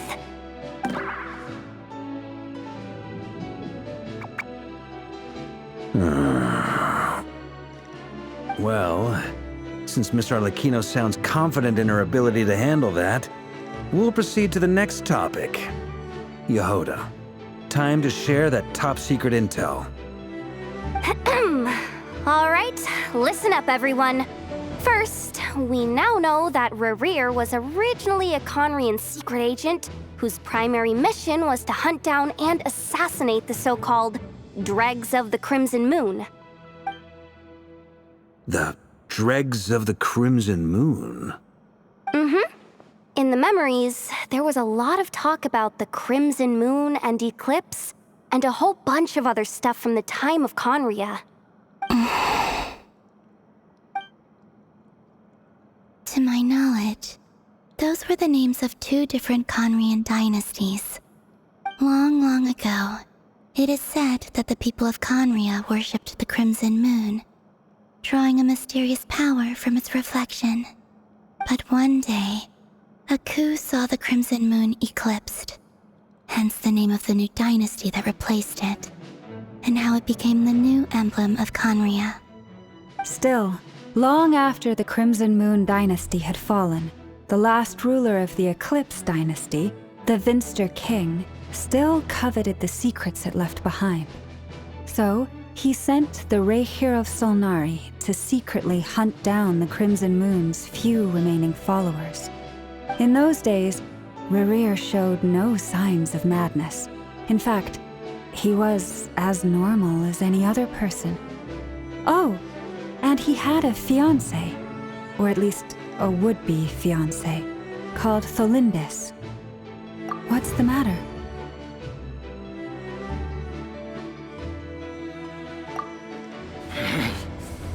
Verfnir, Freindaughter, Flinders.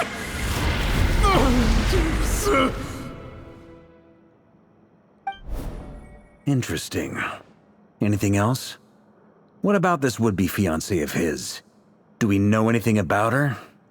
Well, she was a researcher at the Universitas Magistrorum, but it felt like she was hiding some kind of secret. Oh, and one more thing.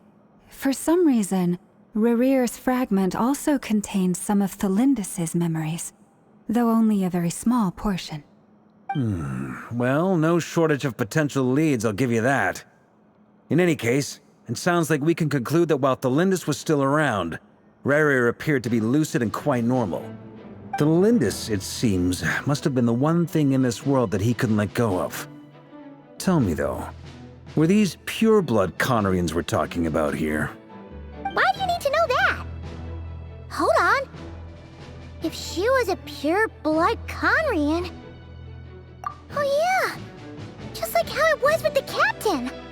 If we could somehow find her, do you think there's any chance Rerir might regain some of his sanity? It's possible, but it would take a miracle. We can't pin all our hopes on that. That merchant who Nefer knows, Dori Sangama Bay. Maybe we could hire her to look into it. All right then. Let's keep working in our separate teams. Traveler, Paimon, Kutar, and Miss Arlecchino will go look for the iridescent moon's marrow. As for the others... On the way over here, I noticed that the wild hunt monsters had grown even more frenzied in their search for Kutar. At this rate, the people living here will be in grave danger too. So I'm thinking of gathering together some of our followers to go wipe them out. I'll head back to the curatorium and meet up with the boss. Feels good knowing we've all got something to be getting on with. Given that the Wild Hunt has been a lot more active lately, the Lightkeepers have likely begun their own operations too. If that is the case, someone will need to pass the news on to Flint's. I'll hold the fort for now, then discuss our next move with Flint's, Aino, and Anefa when they get back. All right then. Well, the clock's ticking. If that's everything, we'll be on our way. We'd better get moving too. We'll try to buy you as much time as we can. Relax. Just do your thing. I decided to call in some backup since things are getting so hairy. Our reinforcements should be here any minute now. Stay safe, everyone. Dismissed.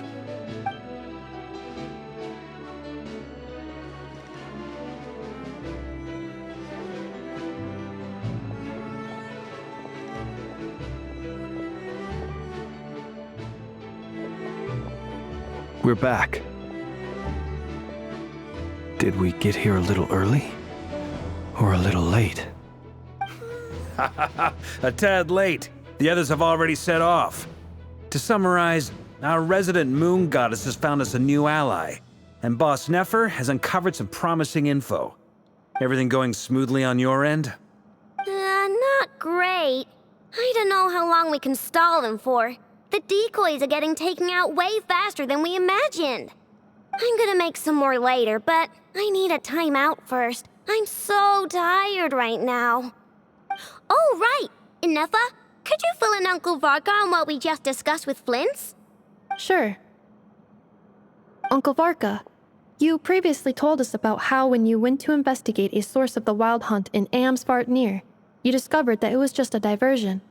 But according to Flint's intel, several outbreaks of the Wild Hunt had already occurred in Krai in the period leading up to that. That was before Rerir had regained his body, when he was far from regaining his full strength. In other words, in theory at least, he still lacked the means to act in two places at once. Flint's, with everything that's been happening, the Lightkeepers across Krai are rallying to fight back against the Wild Hunt. They're gonna need your help. I know, I'm sure you're capable of coming up with something far more effective than decoys. But for now, you should stay here and get some rest. Anefa and I will head back over to Amsvartnir to see if there's anything I missed. I told you Uncle Varka would say that, didn't I? A deal's a deal. Not a word about my snack intake for the next week. Database updated. Reliability of Aino's predictions increased. What does that mean? They were betting on how you'd respond after hearing their intel. It's the obvious choice, isn't it? That's hardly worth betting on.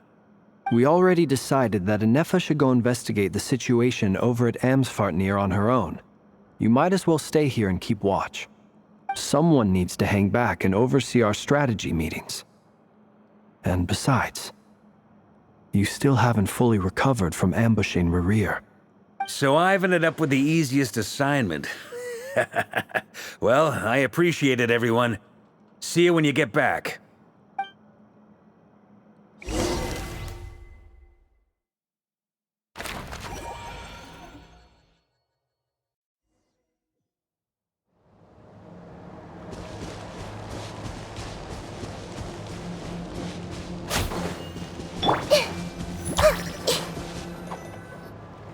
Here, this will serve as a good spot to cross over. Arlecchino, hold up a second. Since you brought us all this way, would you mind telling us what you've got planned? We still haven't got the slightest idea what's going on here. And if even Columbina doesn't know where the iridescent moon's marrow is, how do you? Simple. Because I am an inheritor of the royal bloodline of the Crimson Moon. And one of the last surviving embers of the two worlds' flames. Huh? Are you serious? Isn't you're a descendant of that Crimson Moon dynasty we were just talking about? The one from ancient Conria? Your surprise is understandable. I was also taken aback when I first learned of it. But the more I thought about it, the more I realized the signs had been there all along. When I was young, I discovered I could wield a very special kind of fire. It coursed like blood through my veins and smoldered away inside my nerves. What's more, whenever I experienced strong bursts of emotion or drew too deeply on this power, it was like some kind of presence within the fire would begin to gnaw away at me, consuming me from the inside out. Exactly. That is why my hands are like this, too. At first, I saw it only as a curse, but once I became a harbinger, the Jester apprised me of the truth. Together with my own investigations over the past few years, there are several things that I have gradually come to understand. For instance, take the so-called Crimson Moon. In truth, it is nothing more than the shattered remnants of the iridescent moon, fused with the abyss to prolong its lifespan.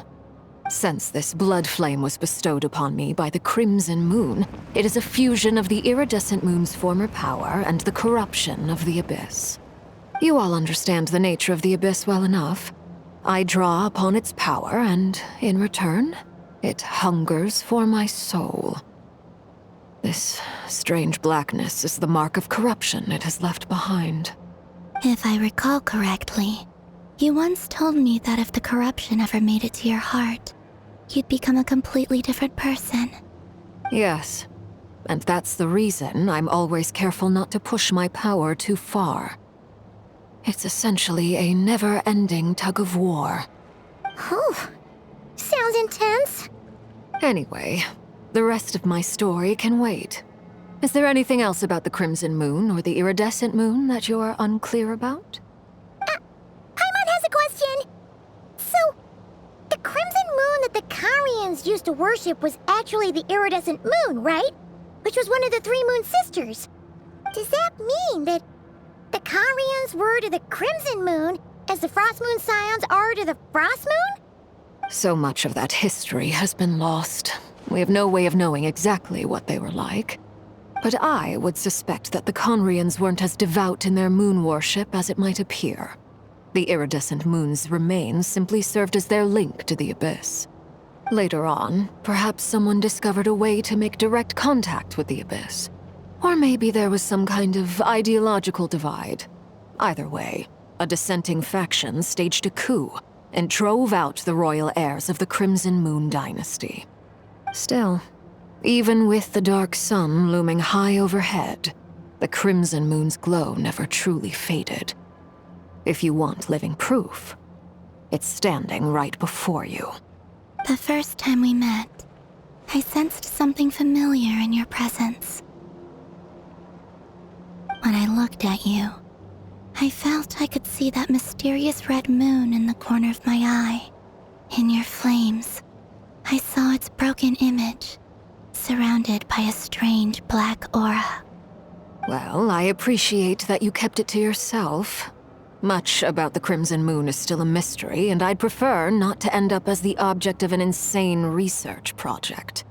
Anyway, time is against us here, so if there's any other questions, they'll have to wait.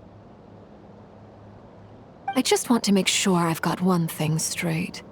In her letter, Sandrone mentioned that since you are unable to contain the iridescent moon's marrow yourself, you intend to leave it in my custody, correct? That's right. For now, it's the only way I can pay you back for your help. The iridescent moon is already part of who you are, so with its marrow in your possession, you'll be even more powerful than before. Deal. Then let's get started. Get what started? What does this place have to do with the Crimson Moon? When I first became a harbinger, the Jester gave me a book called Parenheri, also known as Leobranto Inamorato. You should be able to buy a copy next time you're in Fontaine. It's a love story set in the Crimson Moon era. But setting aside the tangled romances of its characters, it also records a few interesting details. In the Crimson Moon era, or so the story goes, there was an orphanage that received children from beyond the bounds of this world, and subjected them to a peculiar induction ceremony. Beyond the bounds of this world? For real? And what kind of induction ceremony? The Crimson Moon sages looked beyond this world for beings with powers that surpassed the gods. But fearing they might lose control, they subjected these children to a process of refinement. They made these children crawl up a fireplace and kept asking them, "Have you died? Did you see it?" Until they finally admitted to having died and seen a crimson moon. The adults embraced the children who passed the ritual, telling them, "Within the fireplace, you have traversed the flames between two worlds. Here and now, you are born anew." The book leaves much unsaid, but I suspect that this was their way of branding the children they had enrolled, leaving an indelible mark upon them so that they would forever live in the Crimson Moon's light. That explains why I can't sense the Crimson Moon's marrow in this world. It makes sense that it would be sealed in a special space that can only be accessed temporarily through some kind of ritual. But there's no fireplace here. Do you see a chimney anywhere? Oh, are we supposed to build it ourselves? Okay, fine. Paimon will go find some bricks. That won't be necessary. The fireplace is purely symbolic. The key to the ritual is crossing the flames between two worlds. In other words, the flames that burn within me. Those burned away by such flames leave behind a kind of ghostly afterimage in the world. In the days of Conria, people believed they could be used to bridge the gap between the two worlds of life and death. In short, I can open a passage to that space for you. That's the easy part. The catch is I'll need to stay on this side to keep the passage open, so I won't be able to come with you. Once you're inside, you'll have to find your own way. Very well. Then I'll open it up. Traveler, spare me a little more moonlight if you would. I may need it.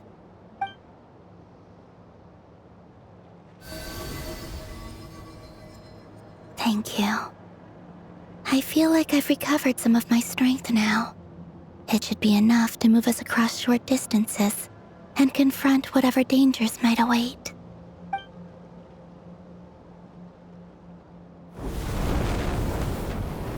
Mistress of the seven hues of ages past, great mother of the present, crimson-clad sovereign of the two realms, by fire severed, by fire renewed, I offer myself now and beseech your descent.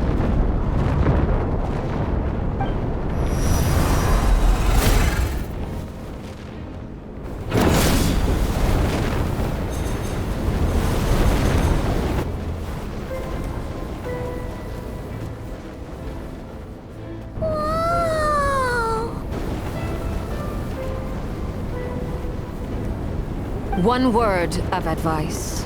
As you're crossing over, no matter what voices you hear, do not answer. Got it!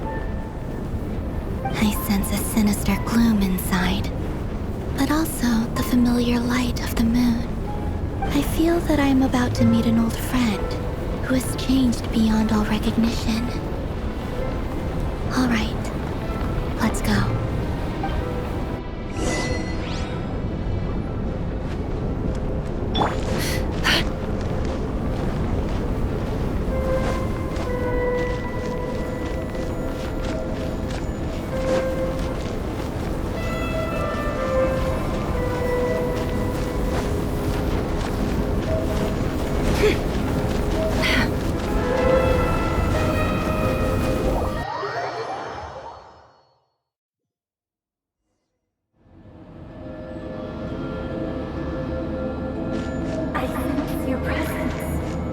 and bring you death and rebirth.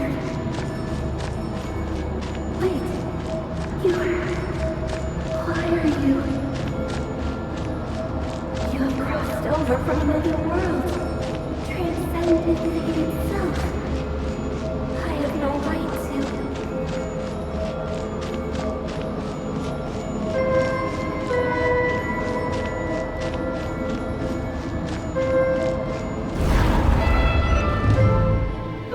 Hey!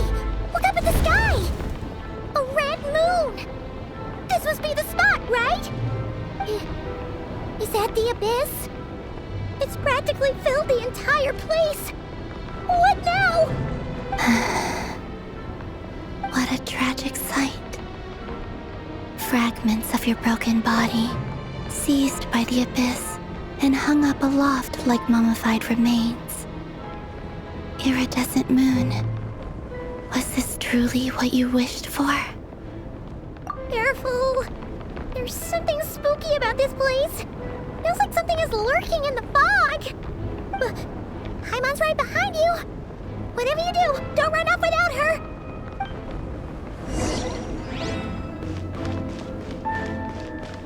By the way, Kaombina, didn't you tell us that the iridescent moon had shattered into pieces? The moon up there looks pretty whole to Paimon. How is that possible?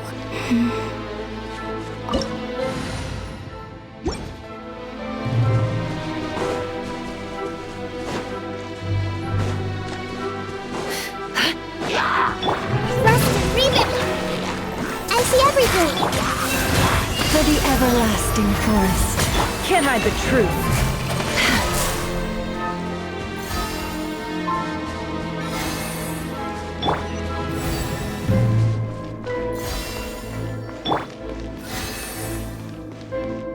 Just like I thought. It was only a facade. Hey! You poor lost lamb. With one heart, we pray. No more lies. Time to come clean.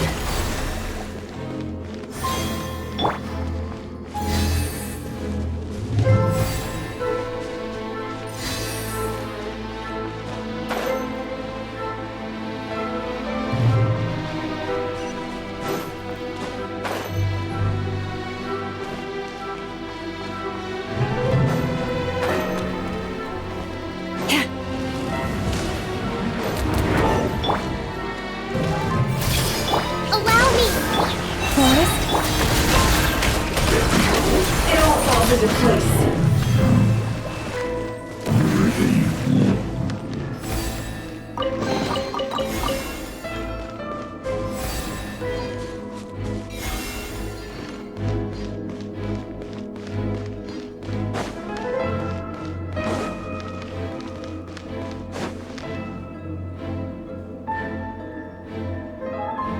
Huh? Huh? For real? That's way too high! There's no way we'll be able to reach it! No. I'm not sensing anything up there. It's coming from under the mountain. Let's see... Ah! There's some kind of weird shadow over the water! Wait, see that? Looks like a mechanism of some sort! Let's check it out!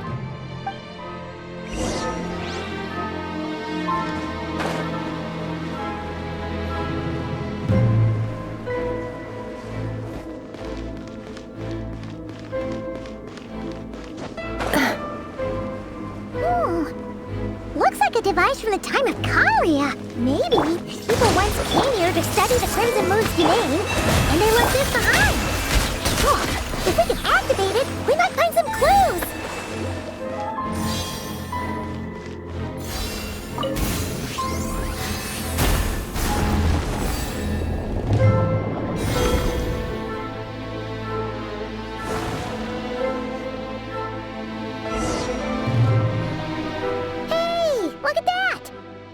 Mechanism's running, the shadow in the water looks different. Do you think these mechanisms might be the key to unlocking the secret? Let's try to find more of them! Thelindis, We'll leave the rest of the research in your hands. We'll be heading back now. I hope this isn't ruining date night. Ugh. Mind your own business. Just leave me some snacks on the table. Galindis? Is that Rerear's girlfriend? How come we're hearing her voice here? Oh yeah! So, do you think she was studying this strange space all along? The Abyss has made this space extremely unstable. Maybe that's why some of the things she said and did were preserved here. Like echoes. Or after images. Whenever I see this view, it takes me back to a poem from my childhood. Waning moon, oh lifeless damsel, weeping on the mountain crest. Mourning still in wistful tone, her fragile soul now laid to rest. For me, of all people, to be here investigating the mysteries of the Crimson Moon space. Is it a coincidence? Or something more?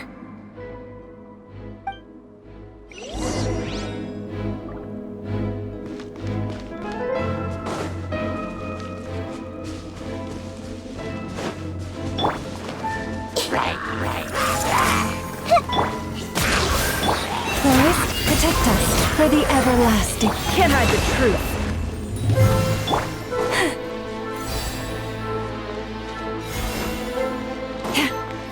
Oh, looks like the Abyss has messed up this mechanism. We need to find a way to get it working again. Let's see if there are any other devices nearby.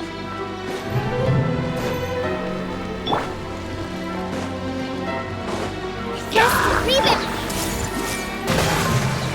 Leave this place. It all falls into place. Let's see what you're made of.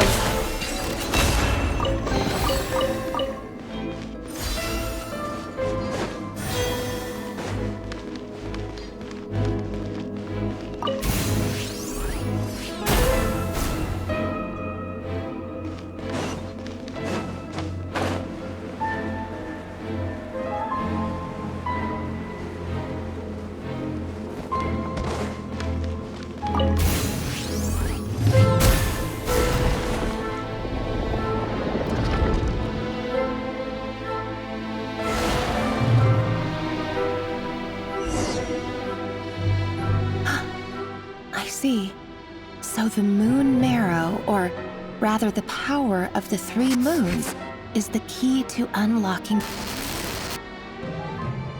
If it really does exist, then maybe this madness can finally be put to an end.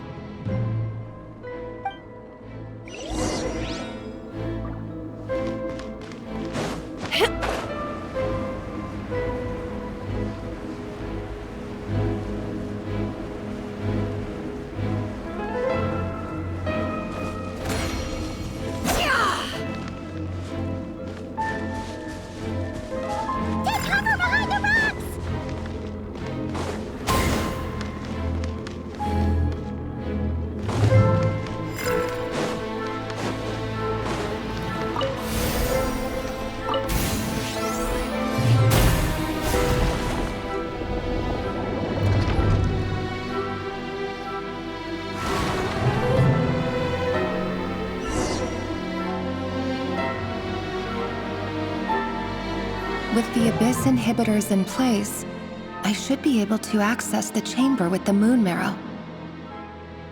Oh, Rerir, with every step you take, you're drifting further from what you truly desire. But you're not the root of the problem. Ever since that outsider set foot in Conria, the Vinster King has sunken deeper into madness. If only I could get my hands on that outsider.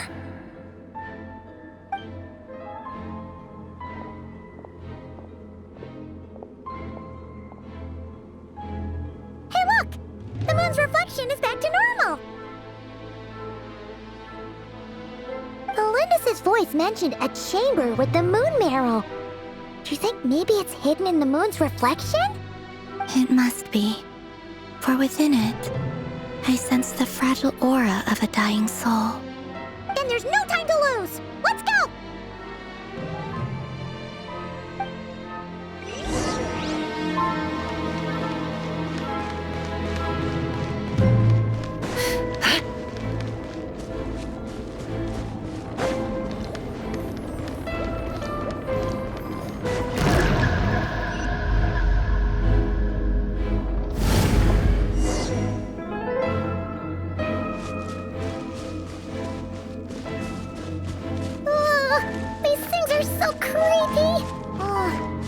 Looks like we'll have to destroy them if we want to get to the iridescent moon's marrow.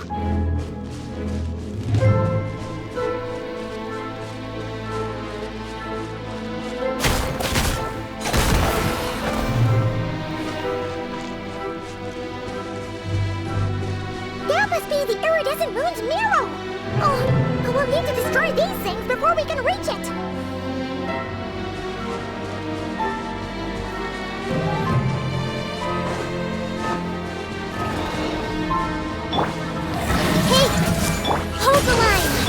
Forest, protect us with one heart. It all adds up. It all falls into place. Can't hide the truth.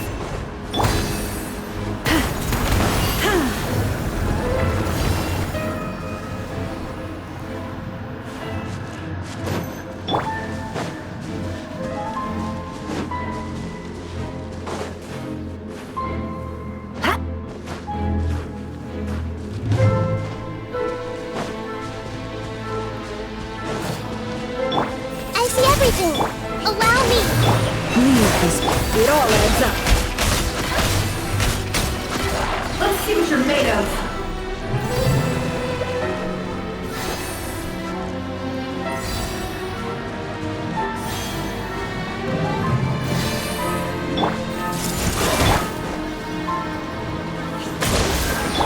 Make yourselves a home! You poor lost lamb, for the everlasting. Can't hide the truth.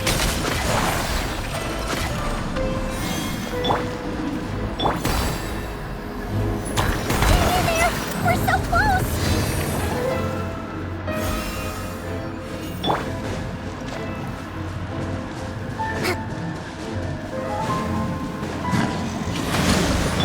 Hey! Leave this place. It all adds up.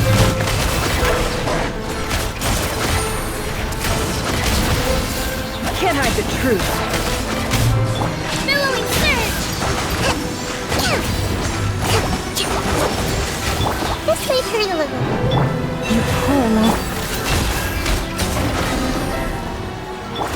Hold the line!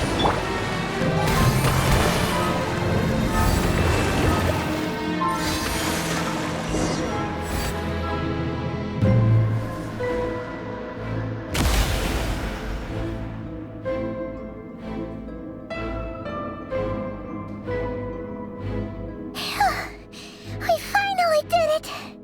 The iridescent moon's marrow, still burning away like an undying flame, yet now contaminated by the abyss. It has taken on a new form entirely. If we can purify the abyssal power within, we should be able to obtain its untainted essence.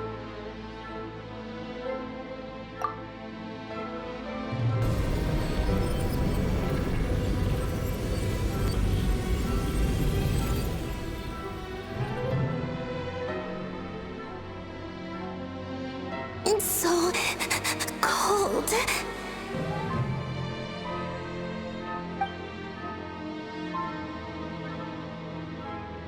Is it you? Are you here?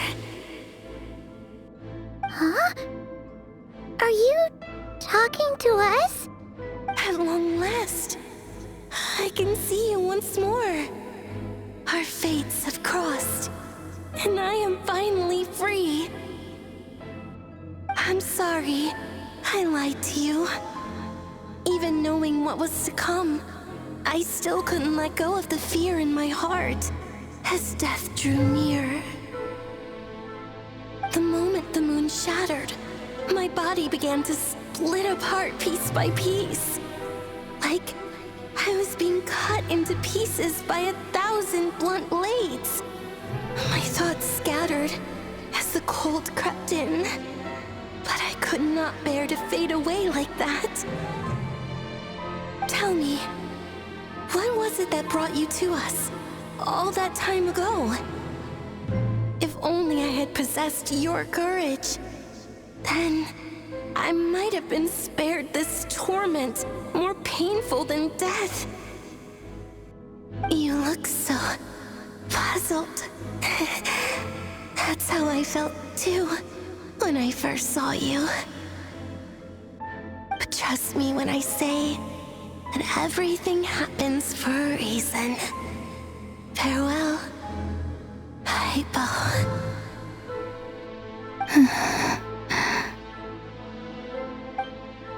What was that all about? Was that the goddess of the iridescent moon? Oh, it sounded like she was speaking to a long-lost friend. But none of us have ever met her before, right? Perhaps. She took me for the goddess of the frost moon she once knew. For a fading soul like hers, our auras must be too similar to tell apart.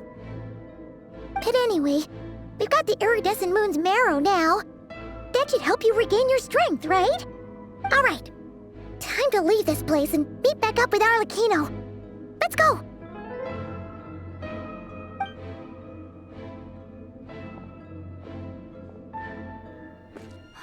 That's odd. This place looks different than when we came in. Waning moon, oh lifeless damsel.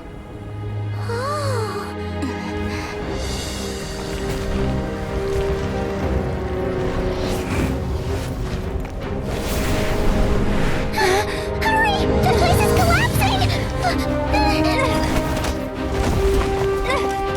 It wants to trap us here. Who's it? The Abyss?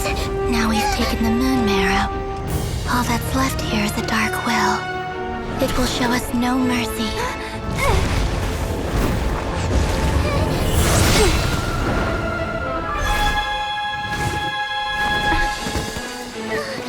Give it back! The crimson moons! My marrow! My heart!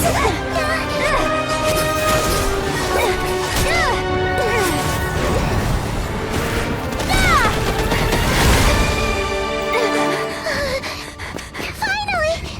Huh? Oh no! The exit's blocked! They're back! Now what do we do? This is where you fall. Witness my rise. What are you waiting for?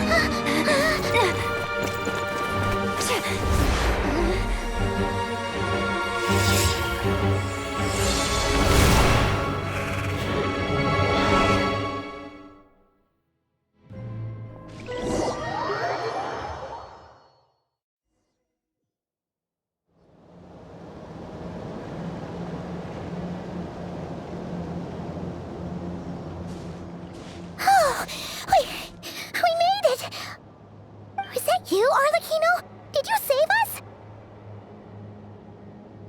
Wait, your hands! They're... Oh, this? Don't worry. It's a small price to pay.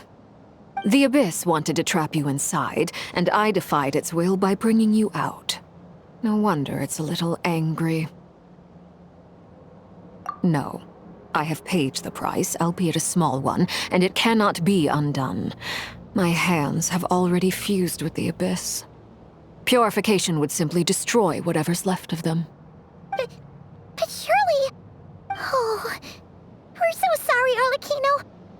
Paimon can't believe you'd make a sacrifice like this for us. As much as I'd like to call it a favor, the truth is I was simply holding up my end of the deal. Well, Columbina. Yes, you did your part. And as promised, I will leave the iridescent moon's marrow in your care. From this day forth, may the two worlds' flames burn ever more brightly.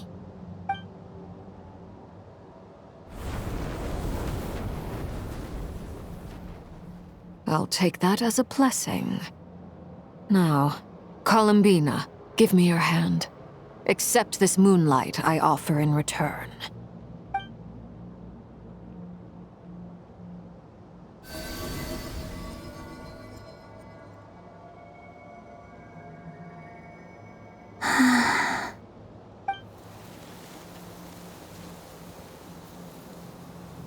Feeling stronger? Hey, Columbina! Are you okay? I'm fine. Our powers are a little at odds, that's all. By the Frost Moon's authority alone, wielding the power of the other moons was always going to be a stretch.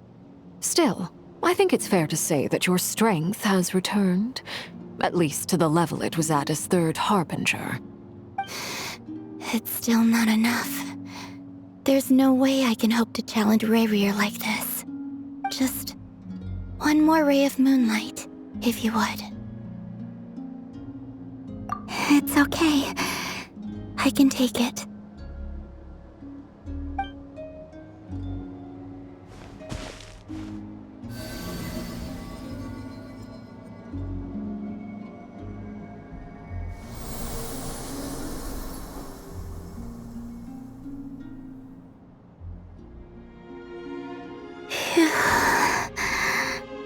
How about now?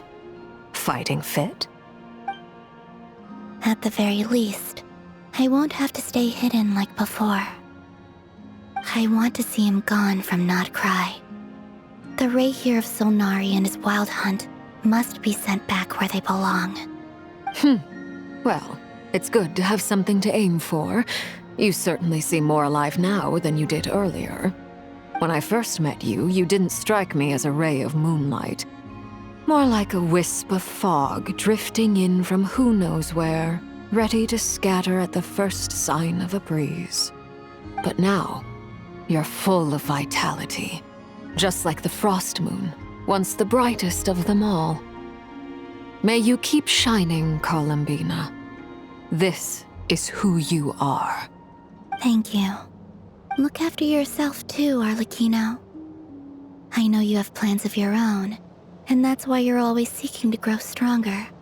But whatever you're after, don't let the Abyss take a hold of you. I do not wish to see you go down the same path as Rayrier. I appreciate the concern, Columbina. Although perhaps it's time you took a new name. A new name? Kutar, the Moon Maiden, Columbina, they're nothing more than code names. They describe who she is and the roles she's played, but they're not her real name. We often use code names in the House of the Hearth, too. But it's knowing your real name that keeps you grounded. Up till now, you've been living a wandering life, so you've probably never really cared. All I'll say is this. Once you've defeated Rayrier, give it some thought. All right, that's it from me. I'll get you back safely first, then go meet up with Sandrone. You're the best! I appreciate the gesture. It speaks to your good character. Anyway, let's get going. There are more urgent things to do right now than trade compliments.